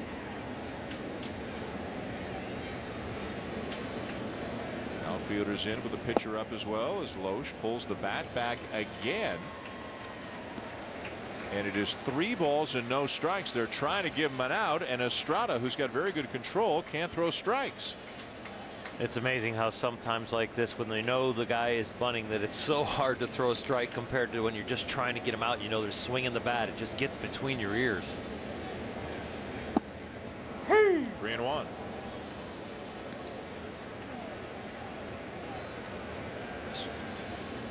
Pulling the bat back all the way on the 3-0. Let's see how they play it on the 3-1. If we're going to do what Tito talked about, this is the place to do it. 3-1 count. You can start the runner, pull the bat back, and try and slap a ground ball somewhere. You know you're getting a fastball. Pushed hard toward first. Hard thought about it, but then takes the out at first base. Sacrifice moves Descalso to second. You know, for a guy that's transitioning to first base and right field, Corey Hart's moving around pretty well over there. He came in, pounced on that ball, gave the proper look to second, and then made the proper play by going to first. And I think next year, if he's still there, he makes the throw to second because he'll have confidence because everything is right to that point. And he had a shot at second base. And what he'll learn, too, is you can go to second there, and the shortstop will actually play it into a one-out play at first and get the pitcher and come off the bag early, or he'll stay there and get the lead runner. 3-4 on the putout. A runner at second, 1 down. Back to the top of the order for second baseman Skip Schumacher. Ground ball to third. 2 down. Descalso has to hold his ground at second base. That's some funny sound coming off the bat of Schumacher there.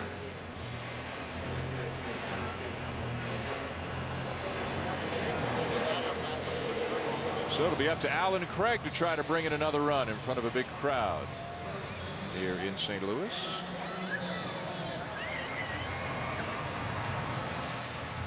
The Cardinals looking for a clutch hit, and Alan Craig has been delivering clutch hits this season, leading the National League in a batting average with runners in scoring position.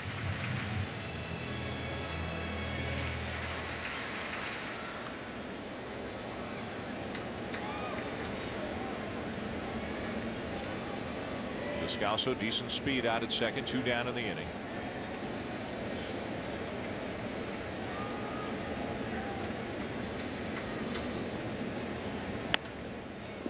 Ripped foul off the screen in front of the Brewers' third base dugout. It says a lot about Alan Craig leading the National League with runners in scoring position because A young fella out there trying to produce, make a name for himself in his big league career, and not really coming out of his game plan in these key situations when there's a chance to drive in some big RBIs. It's not like he has a resume they can relax and say, okay, I know how to do this. He's building a resume.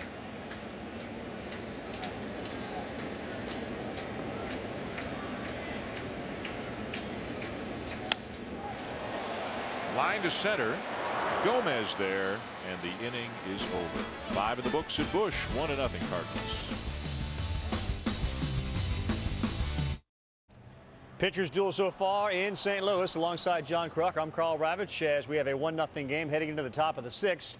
It is time now for us to reveal the answer to your question, which was who's most valuable? Is it Ryan Braun or is it Matt Holliday?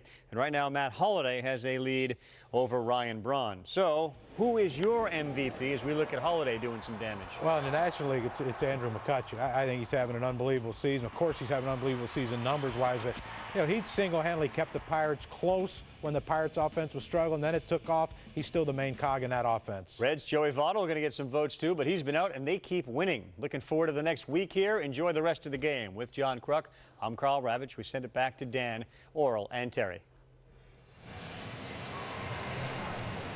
All right, guys, thank you. And it looks like just about all of the MVP candidates in the National League do play in the National League Central. Right now, you have to think that Andrew McCutchen, if you were to take an unofficial vote today, would probably be the front runner. As Aramis Ramirez skies a fly ball to right field, 1 down. Let's check out some news and notes from around the National League. The Reds have been hot in spite of the loss today to the Pirates. Still 19-4 since the All-Star break. Jose Reyes has extended his hitting streak to 24 games. 6 more innings and another win for Steven Strasburg, now at 127 1/3. The topic that will never end, the countdown or count up that will never end for Steven Strasburg. If the number is 160, 170, who knows what it is. But unless something changes, Strasburg will be shut down at some point in early September, it looks like. It's a fascinating subject to talk about. We talk about it here, then we leave the ballpark and we go over to the hotel and we talk about it there. I mean, it's just fun to talk about. Some people think they're doing exactly the right thing. Some people say, hey, what are you doing? You're out of your minds. This team has a chance to contend. Other people say, well, if you knew you were going to do this, why not start them later in the season so you could have them from May to October instead of April to September? I understand what they're doing, and I commend them for taking care of their young pitcher, but I still think it's a huge dilemma for their organization. Yep. It is not easy to win. You don't get a lot of opportunities. I was thinking the other day, what if in 3 years Steven Strasburg's having a Cy Young type year and there's another young phenom on the staff and they want to shut him down? Now he doesn't get a chance to go after it. It's a tough call. Yep. And again, he's he's generally been a 6-inning pitcher this season. So he's at 127 1/3. So if he got, say, 6 more starts of 6 innings, that would take him up to 163. They're into September. Well, and that helps them there. Right. At least they can expand the roster. Right. John Lanning. I mean, they got a pretty good guy in that number 6 spot, if you will. But again, unless there's a drastic change of heart, most importantly, even if they get to October, he won't be pitching in October.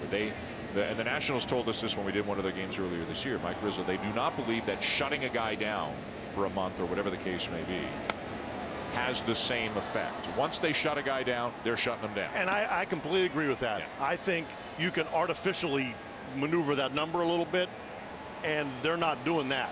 I think you can hurt a guy just as much that way.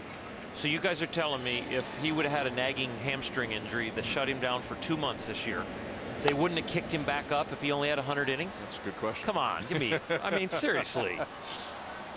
I mean, I hear this stuff about shutting him down. You can't restart him up. We do that all the time with the DL. We do that all the time. Yep. How many times have we said, well, this could be a blessing in disguise for pitcher X? So at 80 innings, he pulled his hamstring and would have been out for a month and a half. They wouldn't like to have him in September and October? Heart is gone. I mean, that's hard to argue that point. I sit there and I play through the scenarios of one thing, but I go, okay, but what if this? And we see it all the time. So we see it all the time. Guys get shut down in the middle of the season and come back. Let's go back to February and put each of you guys in charge of the situation. I think it's worse to shut them down for a whole offseason than 30 days. Because you have longer time to scar down and to end up really pulverizing something that you put wear and tear on. But to actually shut it down for a little time, you get the rest of the muscles, and the scar tissue doesn't have long time to harden. So you'd have been fine with them shutting him down, skipping him a couple of times, spreading out the innings? Yes. Yeah? Because the wear and tear on your arm, at least for me personally, was the fact that it was harder to restart my engine in spring training the next year after having Thanksgiving and Christmas and New Year's and now spring training than it would be to shut down for 30 days. That's a nice long rest, and my arm hasn't kind of shrunk up. What the heck kind of holidays you have? Well, I don't know. I'm just telling you, I felt like the long off season and needing to have a throwing program to keep your arm limber and to keep it kind of moving so it didn't really scar down. Compared to 30 days, I would have rather just had 30 days. Now, of course, as the manager, you've got to do what you're told to do by management, even though your primary focus, of course, is winning that game today. Well, and again, the general manager has to be more of a caretaker of the organization. And as the manager, I think you fight that. Yeah. Weeks hits one sharply off the glove of Descalso into left field. You know, every manager wants to win every day. And I think I think part of the equation is him coming back from Tommy John surgery. We're not talking about a guy who has a completely healthy arm that is just young and hasn't experienced this workload. We are talking about somebody coming back from Tommy John, and I think that plays a major part in this equation. And somebody in whom they have a huge investment as well. Because he is so good. Right. If he was average, we wouldn't even be talking about it. Because he is so exceptional, it can carry a team, carry him in September, carry him for the year, carry him through October if they make it there. Lucroy, the batter. The Nationals, of course, did this last year with Jordan Zimmerman, but they weren't contenders last year. So that's the whole different situation this year, obviously.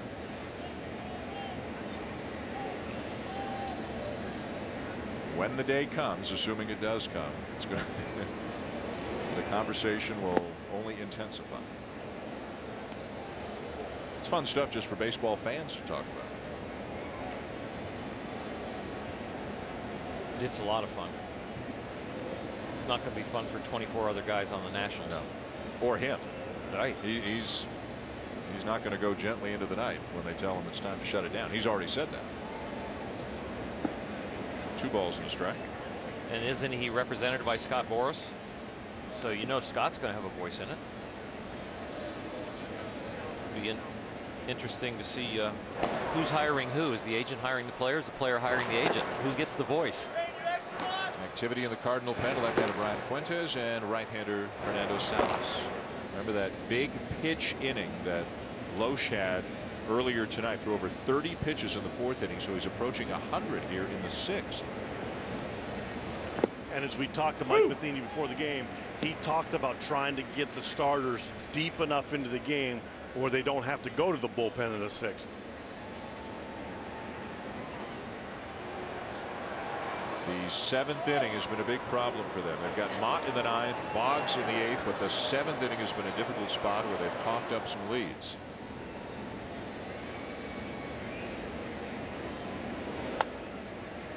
Weekly hit ground ball to second. And Loesch will get through 6.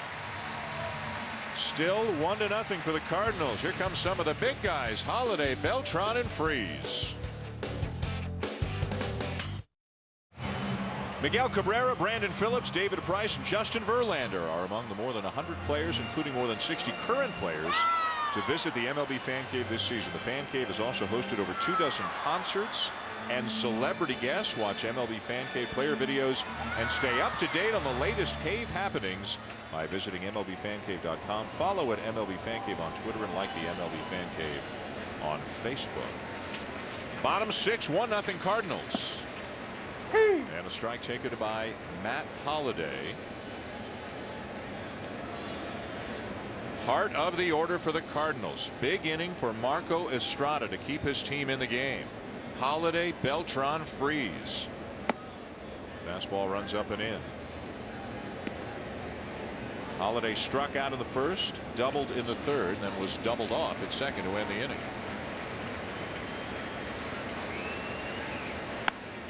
Breaking ball line to center, a base hit. Okay, we're going to look at Matt Holliday's swing, and we're going to slow it down. Watch his leg kick. He has a big leg kick, and he gets to balance, and then all of a sudden he's hitting against that front leg, and when he gets to contact, you could drive a stake right down from his head to his torso to his look at that. And here we go. Look at extension. My goodness. And he's so strong to boot.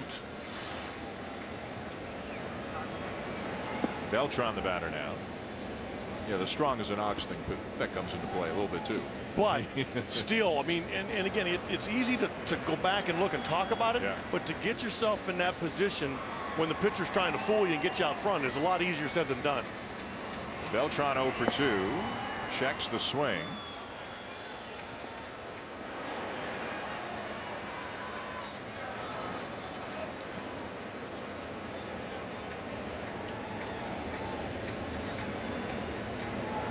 Holliday the lead at first, nobody out.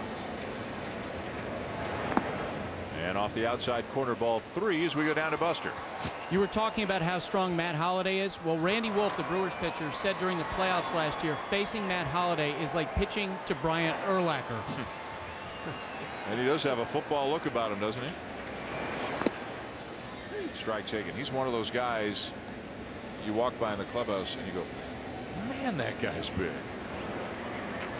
Popeye forearms. Yeah. Again, St. Louis with a 1-run lead could put the runner in motion here.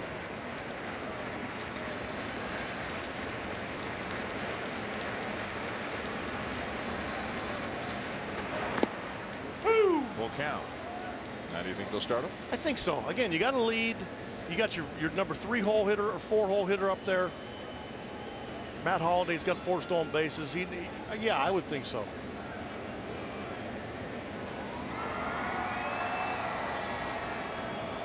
He's going.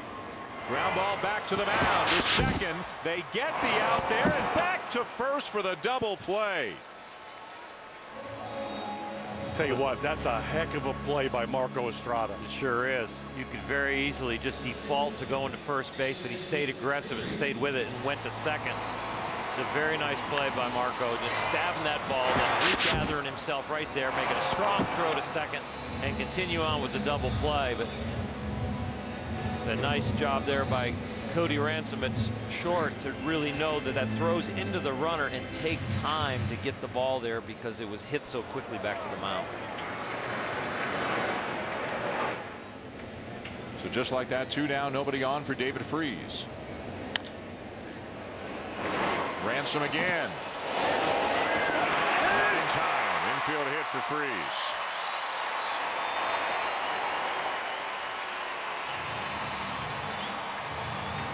How big is it for Estrada to come back from a 3-0 count to Beltran and then get yourself a double play ball, give up this infield hit, but it's really going to be tough for the Cardinals still to score with a man on first and 2 outs.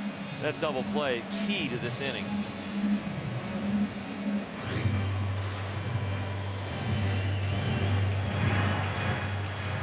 So the infield hit for Freese, 1 for 3 on the night.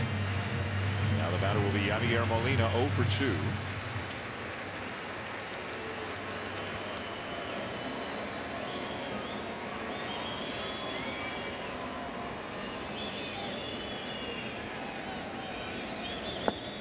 Down and away, ball 1.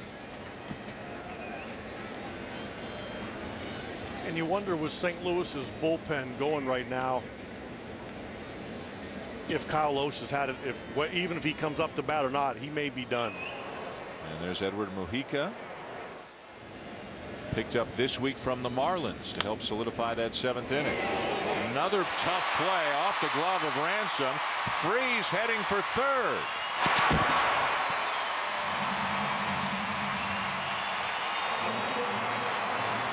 This is nice base running by David Freese. Again, there's 2 outs, and you don't want to make the third out of third, but he ran with his head up, he saw where the ball was, and he just glided into third.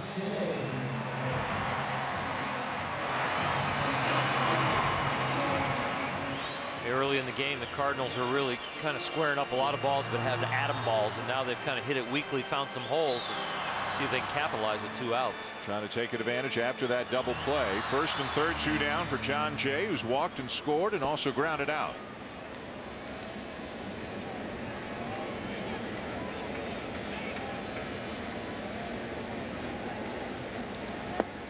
And a strike. The Cardinals are 0 for 6 tonight with runners in scoring position. The only run they have, the only run of the game tonight, came when Jay was at first and Descalso tripled him home.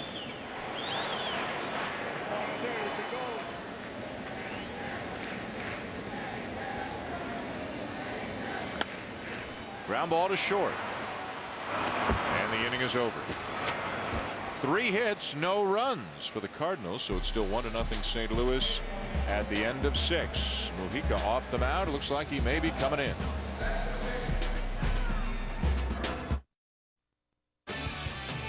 ESPN Sunday Night Baseball, presented by Taco Bell, is brought to you by Blue Moon Brewing Company, brewer of artfully crafted beers, the Degree Adrenaline Series, and the makers of One A Day Men's, the official multivitamin of Major League Baseball, specially formulated for men.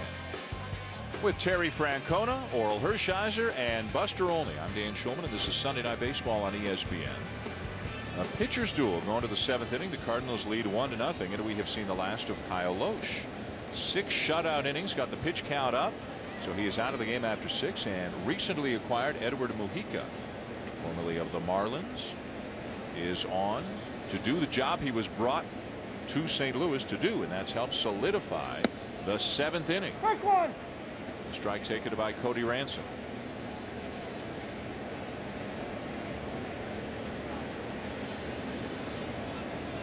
Mujica has also pitched with the Indians and Padres in addition to the Marlins, and now the Cardinals, as Ransom lines a base hit into left field to lead off the inning.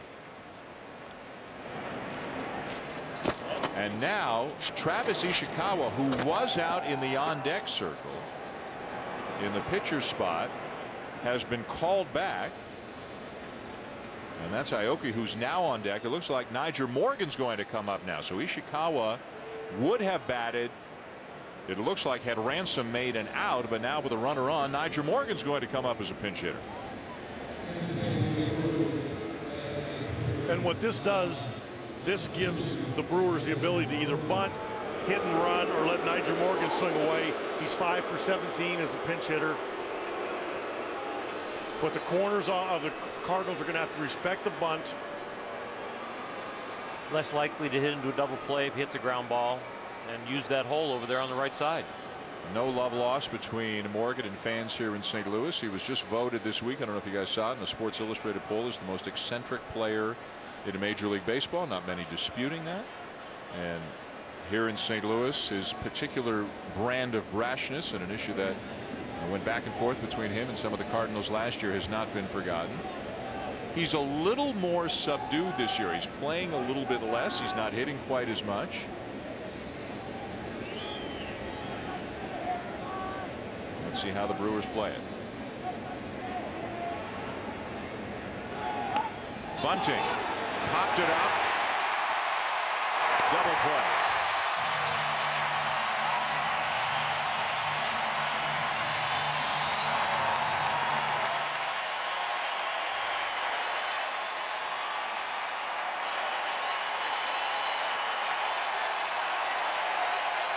I mean, and there's no other way to get around it.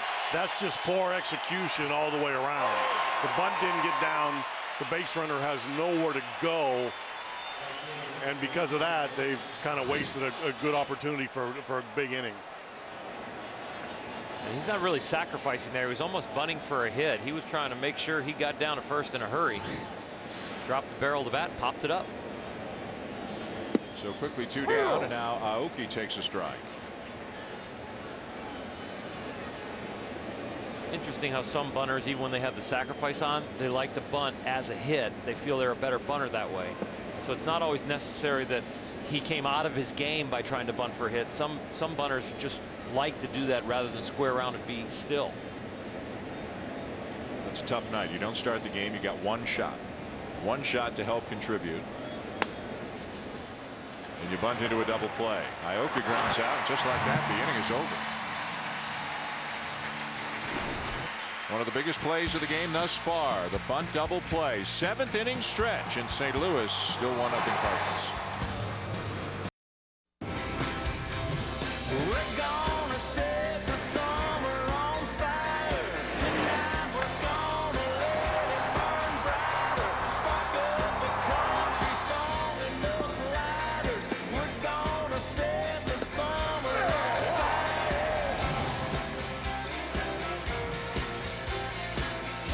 Back in St. Louis, let's take a look at our game track. Brought to you by Ram. It's a 1-0 lead for the Cardinals as we go to the bottom of the 7th. St. Louis trying to sweep the series from Milwaukee. Kyle Loesch, 6 shutout innings. Mojica worked the 7th. Descalso with the only RBI of the game. And Marco Estrada is out of the game after being lifted for a pinch hitter in the top half of the 7th.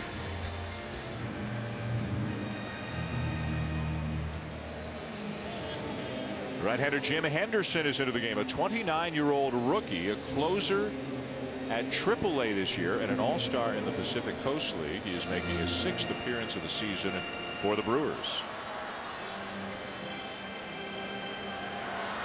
He will face Descalso. Then Rafael Furcal has come out in the on-deck circle in the pitcher spot, and then back to the top of the order for Schumacher. Ball one.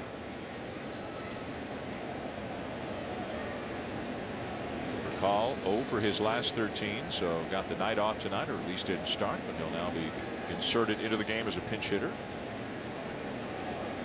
The Cardinals will, even with a win, will not pick up any ground on Pittsburgh. Pittsburgh beat Cincinnati today to salvage the final game of that series. A 6-2 win for the Pirates. A.J. Burnett pitching well again. Mitchell Boggs is up, getting ready to work the 8th inning for St. Louis. Boys, A.J. Burnett found a home in Pittsburgh. Everything that he left behind in New York is gone out of his mind right now. I think that was his 14th win. Andrew McCutchen hit another home run today. So Pittsburgh salvaging the final game of the series with Cincinnati. Cincinnati will be in Milwaukee for a series tomorrow night. There's a base hit into right field. Daniel Descalso is 3 for 3. And now, just like the Brewers a half inning ago, the Cardinals have the same situation, except they're up a run, so they can even be more aggressive. Furcal handles the bat. He can bunt, he can hit and run, or they can let him swing away.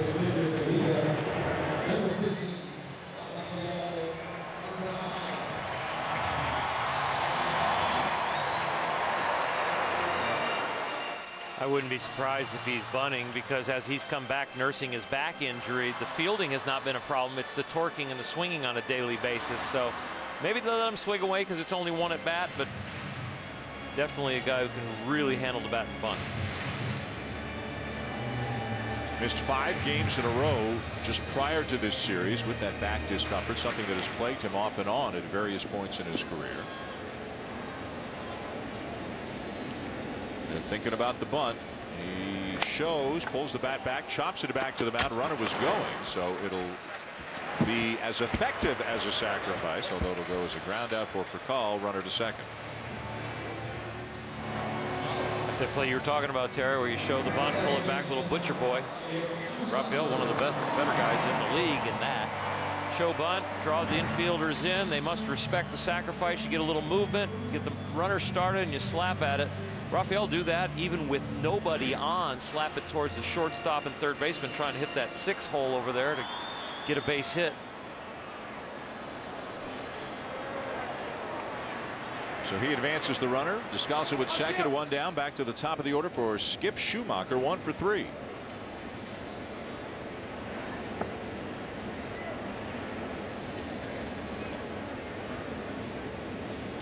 Mentioned this off the top of the show. The Cardinals record this year is actually a game ahead of where they were after the same number of games last year.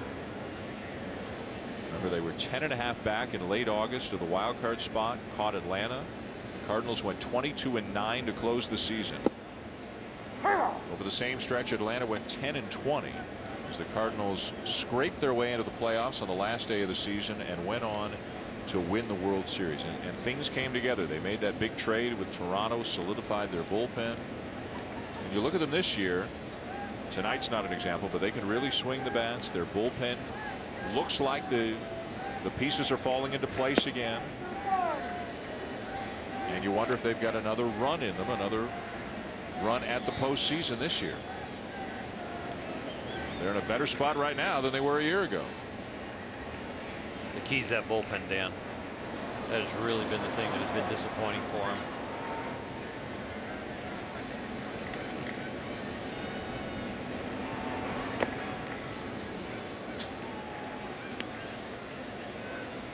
And we just saw Mujica work the 7th. There's Boggs, who will work the 8th, and all going well for the Cardinals. Mott will work the 9th. There's what Oral was talking about. In the 7th, 8th, and 9th innings, the Reds and Pirates, no matter what bullpen numbers you look at, they're among the best in baseball, and the Cardinals have not been. But have they made the necessary changes and gotten enough guys going in the right direction that they can turn that into a strength over the last 2 months? Their overall pitching last year was 8th in the league, and this year it's 7th in the league overall. But the starters have come down to number 4 compared to number 8 compared to all the starters, and the relievers have gone up. That ERA has skyrocketed for them, almost 0.4 higher than last year. Last year, the end of the year, the relievers really took hold of a lot of their games.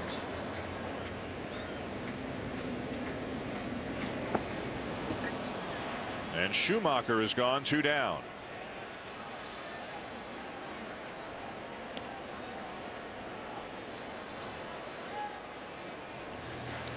MLB.tv, baseball everywhere. Watch almost 100 out-of-market games live per week on your favorite devices. Visit MLB.tv for details. 2 down in the bottom of the 7th. Descalso at second. The Cardinals lead 1-0, and the batter will be Alan Craig.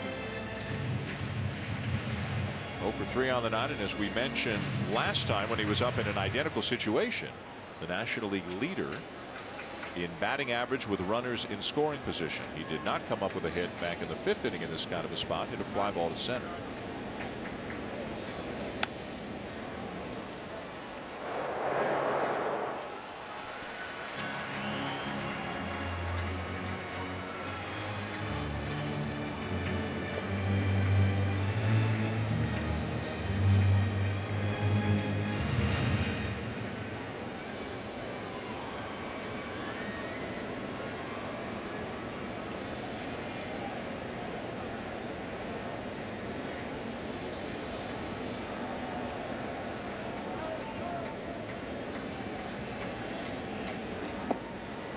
.95-mile-an-hour fastball runs down and in. It's a ball and a strike.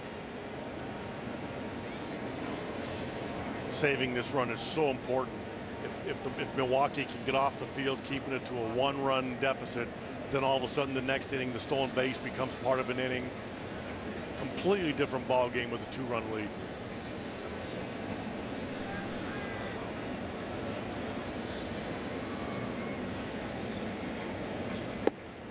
And away. Both teams have had chances. The Cardinals hit into a double play in the bottom of the 6th, then had 2 more base hits after that, but couldn't cash in, and then the bunt double play that the Brewers hit into in the 7th.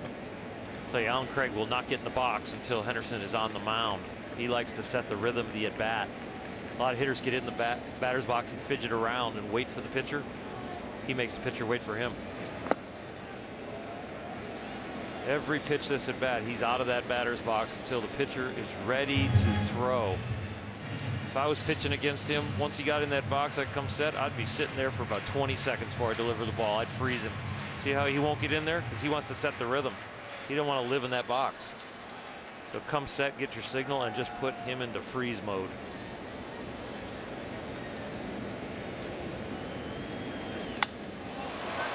To center field. And over the head of Gomez. In to score Descalso. Craig sliding into second. It's 2-0.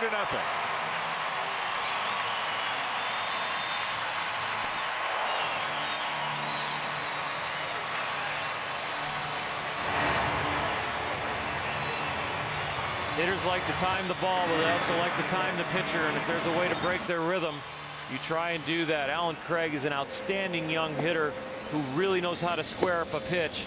And once Henderson makes a mistake and gets it over the plate, he's got his rhythm, he's got his timing, and he gets the ball in the time he wants, and then he times the ball very well, and he just killed this ball. This was the same kind of ball that Holliday hit earlier in the game. It was just a laser. And that ball was down. Yeah. He's a good low ball hitter with those hands where he holds them. 67th game, 56th RBI. Here's Holliday, 2 for 3.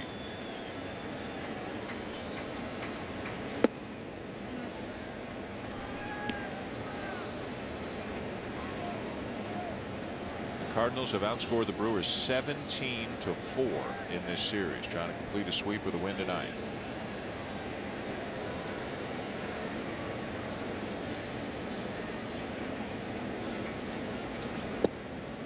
Strike one. 4-game series with the Giants starting here tomorrow night. On Wednesday night, that's the ESPN game for you. You'll see the Giants here in St. Louis. Joe Kelly will get the start that night for the Cardinals, and Ryan Vogelsong will be on the mound for the Giants. Good fastball that he gets by Holliday, 1-2.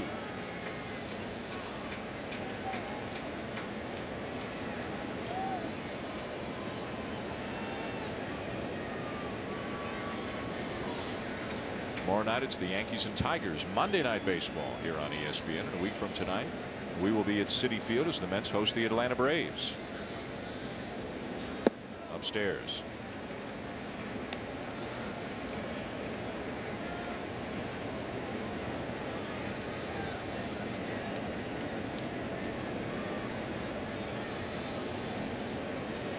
Justin Verlander scheduled to start in that game tomorrow night for Detroit against the Yankees. Swing and a miss. Holliday is gone and the inning is over. But the Cardinals get a run. They'll take a 2-0 lead to the 8th. Ryan Braun will come up second for the Brewers when we come back. Ryan Braun will come up for the Brewers here in the 8th inning. Milwaukee looking to get something going against the Cardinals, down 2-0. As we go top 8, changes for St. Louis. Rafael Furcal will stay in the game at shortstop. That'll move Daniel Descalso from short to second. Skip Schumacher comes out of the game in the double switches. Mitchell Boggs is in to pitch and put Boggs into the leadoff spot of the Cardinal lineup. Boggs has not allowed a run in his last 22 appearances, covering 19 1/3 innings. He is the 8th inning man for the Cardinals. First pitch swinging. Carlos Gomez fouls it back. Gomez will be followed by Ryan Braun and Aramis Ramirez. So the game plan for the Cardinals in the bullpen going forward, it looks like, is Mujica in the 7th, the Boggs in the 8th, Mott in the 9th, and Mark Zepchinski as the primary left-hander. They've got 3 of them in the pen. And the young kid Barrett Browning, he hasn't pitched a lot, but he's been devastating against left-handers.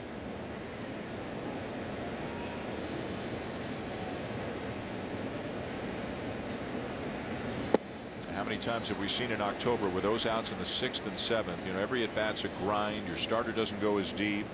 You know who you've got at the end of the pen, but sometimes it's the Brownings or the Zepchinskis, and you don't get to the right. end.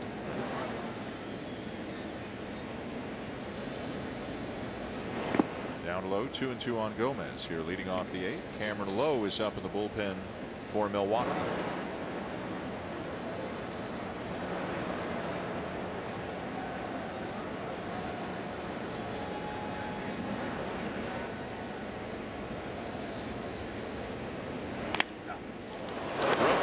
To third. Down. Gomez out by a step. A big out for Boggs, especially considering the National League leader in home runs is coming up right now with Ryan Braun as we check out his hot zone. We'll look at his numbers this year against right-handed hitting, and you can see he's equally dangerous against lefties and righties.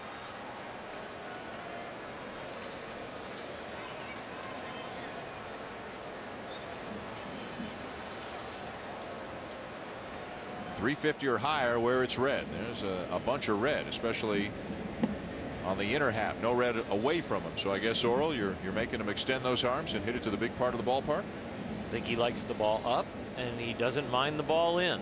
And I think the place if you really could see all the blue outside the strike zone, we only show you in.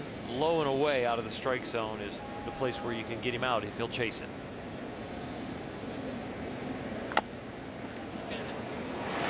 Charged at third by Freeze. 2 down. Flowing down the middle worked out right there. They didn't put velo with movement on that hot zone. Location right down at the bottom of the strike zone. Watch this ball run in on him a little bit. Just hits the top of it.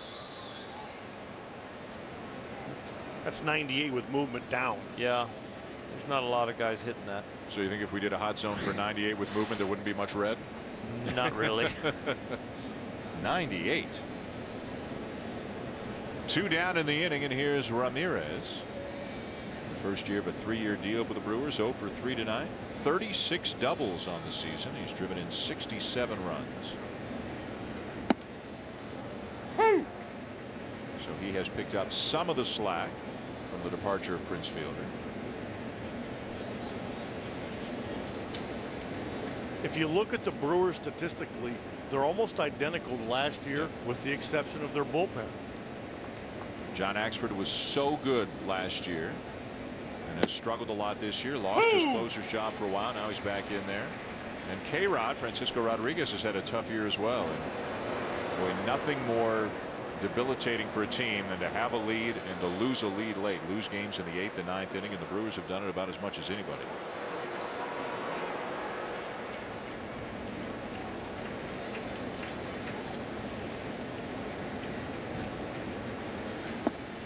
Off the outside corner.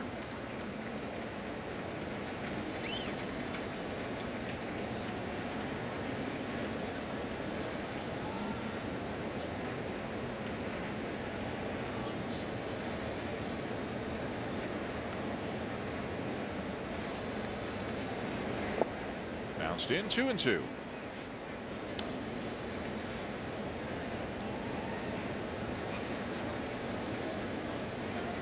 Ramos Ramirez really developing a great reputation with the Milwaukee staff. Ron Redding saying, you know, he's a little nicked up here and there, but there's no time that he does not want to be in the lineup. And when a team starts to fall out of contention and your productive players still want to be in there when you're nicked up, you can get a really good reputation. Full count. Well, he's got 98 and he hasn't wanted to throw it to him since he got to 0-2. You really want to, that 2-2 pitch was an action pitch really, but you don't want to have this 3-2 pitch and now get the tying run to the plate. So you got to go right down Broadway right here, even if he hits it 10 miles. And he hits it up the middle for a base hit. He knew the fastball was coming and he grounds it right back into center field. Ramos Ramirez not only going into the lineup when he's nicked up with the team out of contention, he's grinding out at bats. He gets down 0-2 and then he just keeps grinding on it, not spitting on those breaking balls at all. They're really balls right out of the hand, but once he gets the fastball to 3-2 count, he knows the tying run's on deck. He puts a good part of the bat on it, gets himself a base hit. So the tying run comes to the plate. Corey Hart says, hey, I'm 6'6". That is below my knees. That might be a strike on a shorter guy, but not on a guy my height. Mike Everett thought it caught the bottom end of the strike zone. Ramirez at first, 2 down. Down and in. Corey Hart's got the type of power where even if he's a little bit behind his fastball, he can shoot that ball out to right field. He's a pretty good low ball hitter staying down there.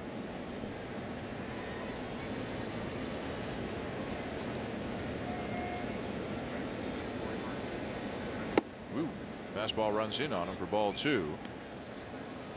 Milwaukee, as the guys have mentioned, they've got some productive hitters this year. Corey Hart is right up there among the leaders in the National League in extra base hits with 50, tied with his teammate Ryan Braun, one back of another one of his teammates, the league leader in Aramis Ramirez.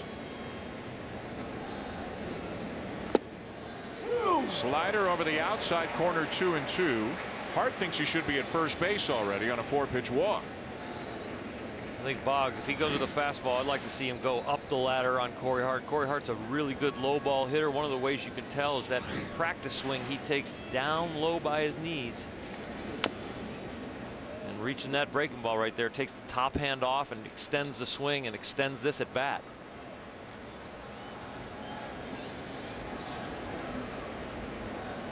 I think Corey Hart was right on that breaking ball. He saw it out of the pitcher's hand, and he saw it as a ball, and it never caught the plate, and that's why he was frustrated.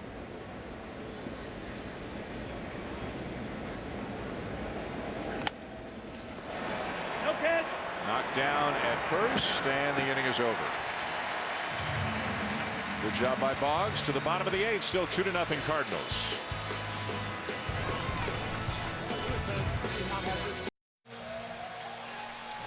ESPN Sunday Night Baseball is presented by Taco Bell. Back in downtown St. Louis, Missouri, a 2-0 lead for the Cardinals over the Brewers. St. Louis trying to sweep the series and to keep pace with the Pittsburgh Pirates, who won today, beating Cincinnati 6-2. Right-hander Cameron Lowe is into the game for the Brewers. Swing and a miss by Carlos Beltran to begin the inning. Lowe, the third pitcher of the night for Milwaukee. Marco Estrada went 6 innings, gave up a run, and once again Estrada will pitch well in a game but will not get a win. An inning and a run for Jim Henderson, and Cameron Lowe making his 48th appearance of the season. Facing Beltran, Freese, and Molina. This is a time of year where you start seeing the contenders win games like this, where you know, you think it's human nature, where they're paying attention to detail just a little bit sharper than the teams that are starting to fall out of contention.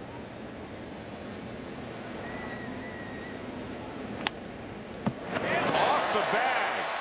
A fair ball down the line. Beltran with a double.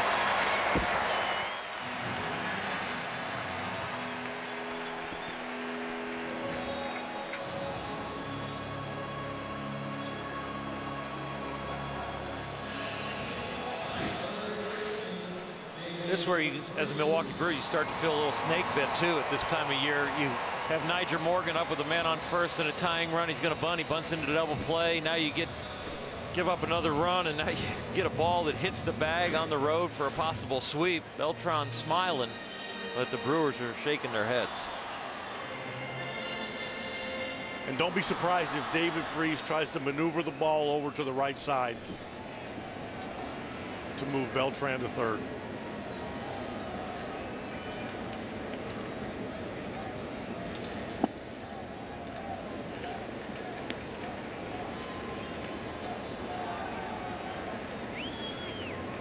Closer for the Cardinals, Jason Mott is up, getting loose in the Cardinal pen. And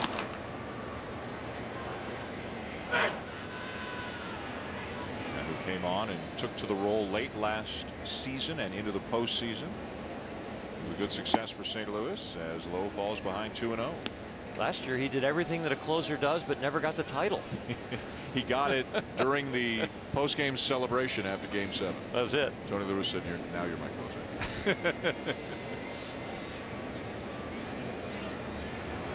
Not a lot of mystery with Jason Mott. Here it comes. Try to hit it.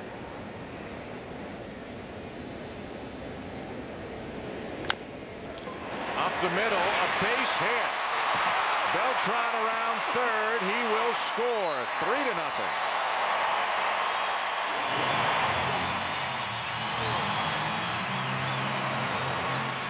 And he doesn't scald this ball, but at worst, he wanted that runner to be at third with an out, and he got a base hit out of it and an RBI. He's making sure he stays inside it so he doesn't roll over. And at worst here, he moves the runner, and at best like this, he gets an RBI.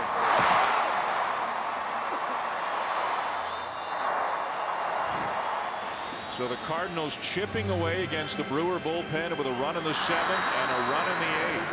And would not be surprised to see St. Louis get real aggressive here with Molina and put a runner in motion and try to add on.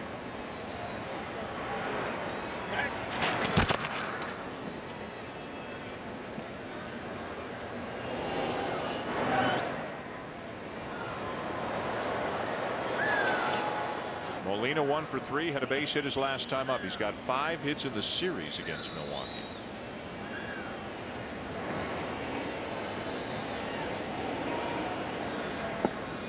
Ball 1. One thing Molina has not done is have success against Cameron Lowe. 0 for 10 in his career as he looks down to Jose Oquendo to see what the sign is. You know, as Yadier Molina has grown as a offensive player, it's interesting to listen to Mike Matheny talk about how his intelligence as a catcher has started to really help him as a hitter, where he applies what the pitcher is trying to do to him and he puts himself back behind the plate and anticipates what pitches are coming.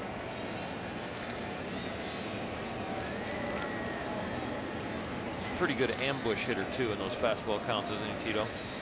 When he gets you to where he thinks one's coming, he can start his swing early and cheat on you. And you can tell he's guessing a little bit with Lowe. That last one right there, yep.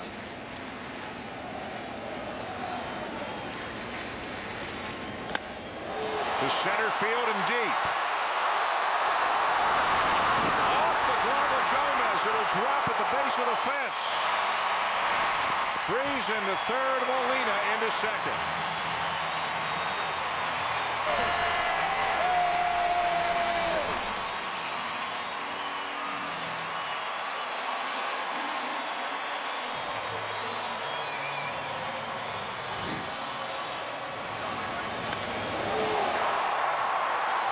A fastball and a fastball count at 1-1, but he looked bad on the breaking ball and he catches up to that fastball. Gomez takes a nice leap here and just puts it in the heel of the glove.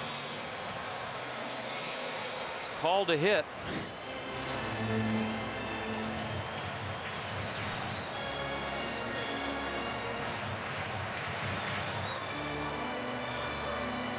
It's a ball that if you ask Carlos Gomez, should you have had it, he's going to say yes for sure. But it's also played the official score will sometimes call a hit. And now this puts the Brewers in a really difficult position. They can't allow another run to score. They have first base open. You could walk John Jay. It looks to me like they're going to elect to pitch to Jay and play the infielders a couple steps back of all the way in. They're going to try to get the middle of the infield to a point where the runner at third won't go on contact. A run in, 2 in scoring position, nobody out, infield in, and the Cardinals trying to break it open here in the 8th.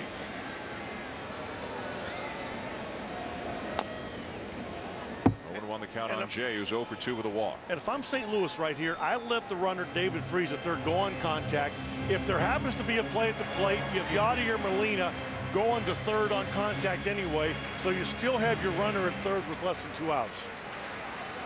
You got a hot hitter on deck as well in Daniel Descalso, who's 3 for 3 tonight. And then remember, the pitcher not behind him, for calls behind him in the 9 spot right now. Knocked down at second. The runners don't go, and the out is recorded at first. And that's kind of that play we're just talking about. If they elect to go on contact, they score that run. And it's easy after, but I don't think they had anything to lose there.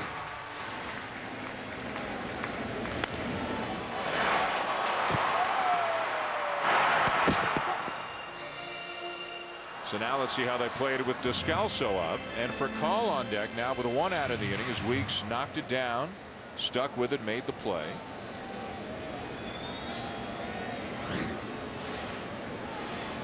Freeze at third, Molina at second.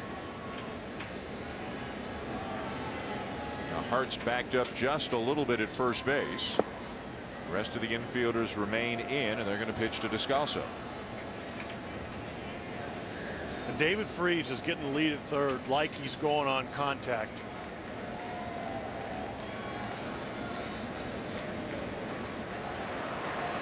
More likely to try with 1 out than nobody out? I think I just don't necessarily agree with that.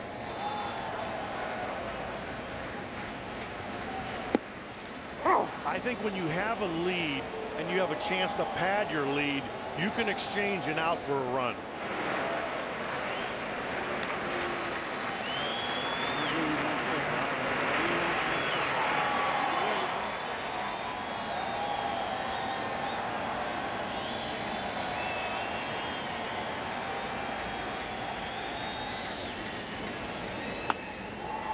Another play. He is coming home. And they will get the out at the plate. So as it turns out for the Cardinals, Freese stayed when he, in hindsight, should have gone, and he went when, in hindsight, obviously, he'd have been better off staying. 2 down, 1st and 3rd. And again, this is what we're talking about. I mean, he was taking a very aggressive lead. He was going to go. And Ricky Weeks, you know, has a good clock, didn't rush it, just made a nice firm throw. I would have liked to have seen him done this on the first one, and where if this happens, if Ricky Weeks makes that play, they have the runner at third with 1 out instead of 2 outs. And the other thing with no out that David Freese can do is try and get in a rundown, and if Milwaukee doesn't execute the rundown properly, the batter runner can get all the way to second. You have the same situation. So 2 down now, and the batter is for call. That's what makes this game so interesting. Yep. Because everybody feels differently about everything, and there is no right and wrong way. I beg to differ. Some things are just wrong. Yeah, I think some things are right and some things are wrong.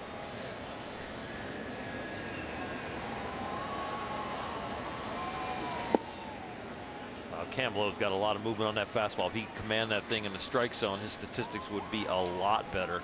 That ball had some serious depth. Late and sharp.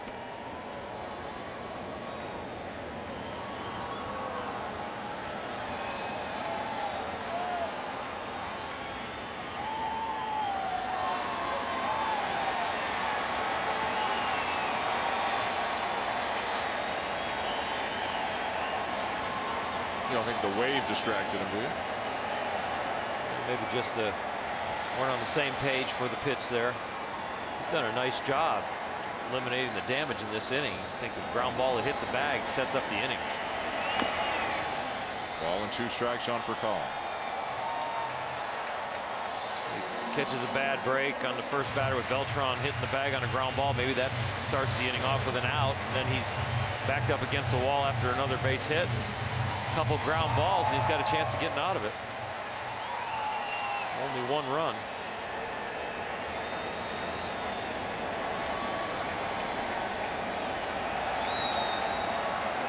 And they got the runner hung up. Throw to the plate. Contact. And the tag is applied on Molina to end the inning. So the Cardinals get 1, but could not get any more than that, and will take a 3-0 lead to the 9th inning, which means it's time for the Cardinal closer, Jason Amott, the hard-throwing right-hander, making his way into the ball game to try to lock it up and finish off the sweep for the St. Louis Cardinals.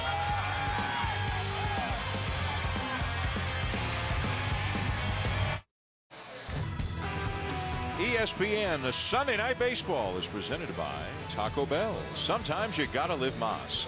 And in part by Bayer Advanced Aspirin. Join Justin Verlander and take the Fast Relief Challenge. Go to fastreliefchallenge.com for more details. Bayer Advanced Aspirin, the official pain reliever of Major League Baseball. Top 9 at the home of the Cardinals, Busch Stadium. 3-0. The Cardinals lead the Brewers. Closer Jason Mott is in looking for a save. Ricky Weeks will lead it off.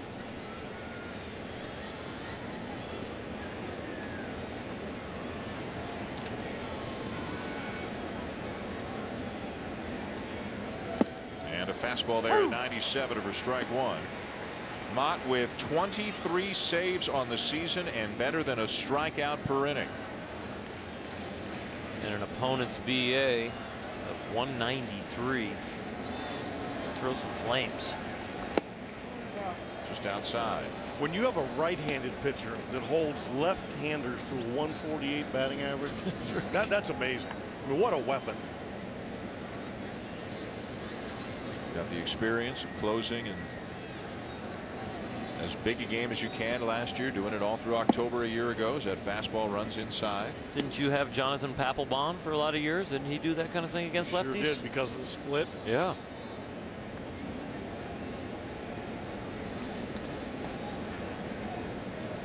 Cardinals commemorating the 30th anniversary of their World Series win over the Brewers back in '82.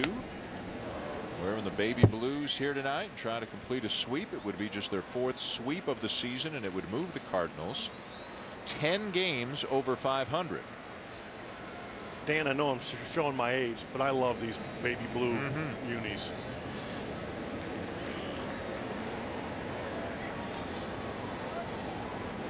There are a lot more good throwbacks than bad throwbacks. I mean, all the retro stuff works pretty nicely, don't you think? I think they're cool. You know you're really getting older when you want to get a baby blue like Blazer. So you're not there yet. You're not talking about yourself, are you? Not yet. St. Louis trying to keep climbing up in the National League playoff race. At the moment, they are 3 back of the Pirates for the second wild card spot.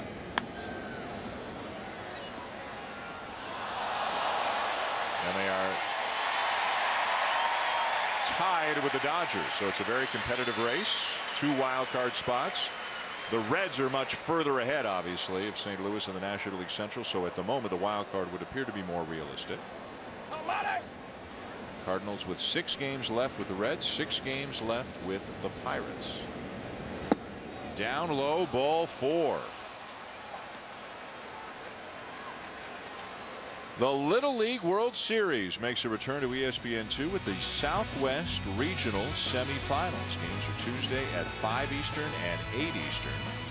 The Little League World Series returns to Williamsport, Pennsylvania, beginning on August the 16th, with 8 teams from the U.S. and 8 teams from around the world. Oral and Terry will both be a part of our coverage on the ESPN family of networks in and around their Sunday night responsibilities. Jonathan Lucroy, the batter. What a great job Steve Keener, president of Little League Baseball, and his whole staff there do in running that tournament. And if anybody has a chance ever to go to Williamsport, Pennsylvania to see the Little League World Series, it is worth your time. It is an amazing event. I am as excited to do that as anything I've been in a long, long time. That's great. Last year, Dan came with his son. I told him how exciting it was. They can't wait to come back. Just to check it out. It's just an absolutely well-run, amazing event, a beautiful piece of property there. And Dr. Creighton Hale, who started the legacy, was president before Steve Keener. Steve Keener has continued it on, and they do an absolutely amazing job. And the quality of baseball is unbelievable for these kids, for 12-year-old kids. And the facilities that they get to play up in the Grove, where they stay, the pool, the fields, how they're manicured, the fans, how they're so respectful of the kids, and the fans turn out. It's just amazing how many people. And the prices are really low in the concessions. The hotel prices are really low. It is a great family time and family event. It's as good as I think I saw 6 games last year in 2 days. Went up 2 days, saw 6 games, U.S. games, international games. As much fun as you can have. Yeah. Strike 3 called. Lucroy retired 1 down. And if you collect baseball pins from all over, it is the best pin trading you'll ever see. 3-0 Cardinals here in the 9th inning. 1-on-1 out. Cody Ransom will face Jason Ahmad. Yankees and Tigers tomorrow night on ESPN. Justin Verlander scheduled to start for Detroit. And the Giants here in St. Louis for Wednesday night baseball this week. Also, don't forget, SportsCenter comes your way immediately following the conclusion of this game. Michael Phelps will be the Sunday conversation. Usain Bolt, the world's fastest man. You'll see everything you need to know about his win in the 100 meters today. Also, the Tigers winning in dramatic fashion in extra innings earlier today over Cleveland.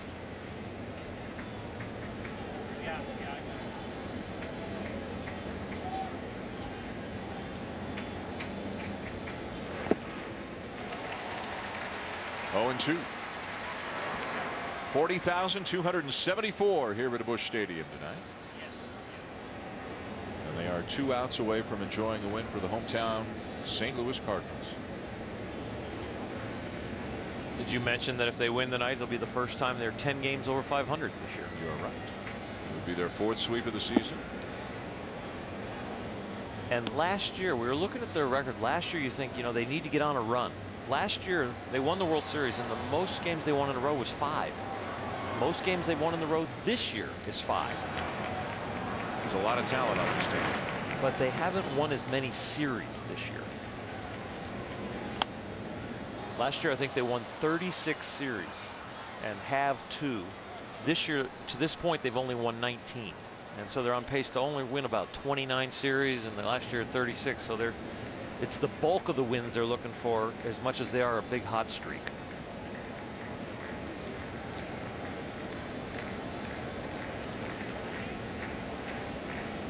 Now, the good news for them is there's another playoff spot available this year. The bad news for them is there are a lot of teams fighting for those playoff spots right now. They're going to have to play well to earn one. You'd rather be a National League team than an American League team as far as number of teams close to one, though. And a swing and a miss to get Ransom 2 down.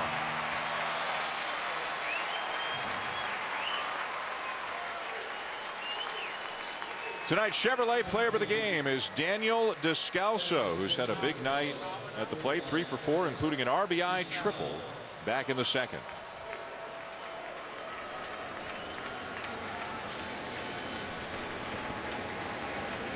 Pinch hitter Travis Ishikawa with the Brewers down to their final out.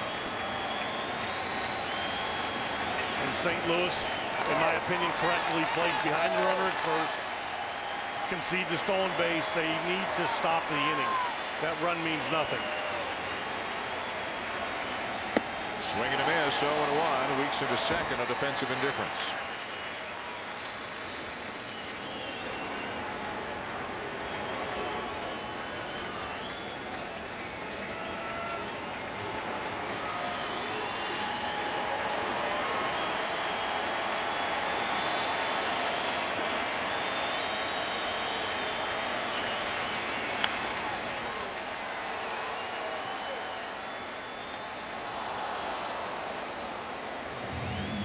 Cardinals in a big stretch of home games as well.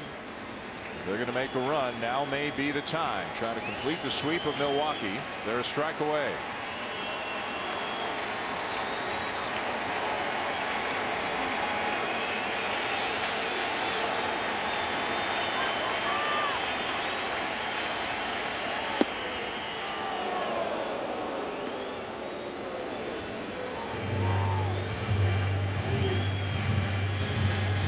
Up, Kyle Loesch would get the win to go to 12-2. Mott is looking for save number 24. Mojica and Boggs each pitched a scoreless inning in between them.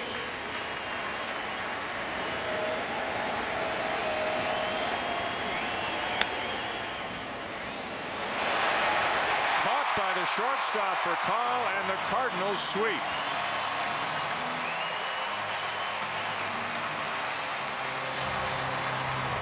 The Baby Blues work tonight as they commemorate the 30th anniversary of their World Series championship win over the Brewers, and they sweep the series here tonight, winning tonight by a score of 3-0 and outscoring Milwaukee 18-4.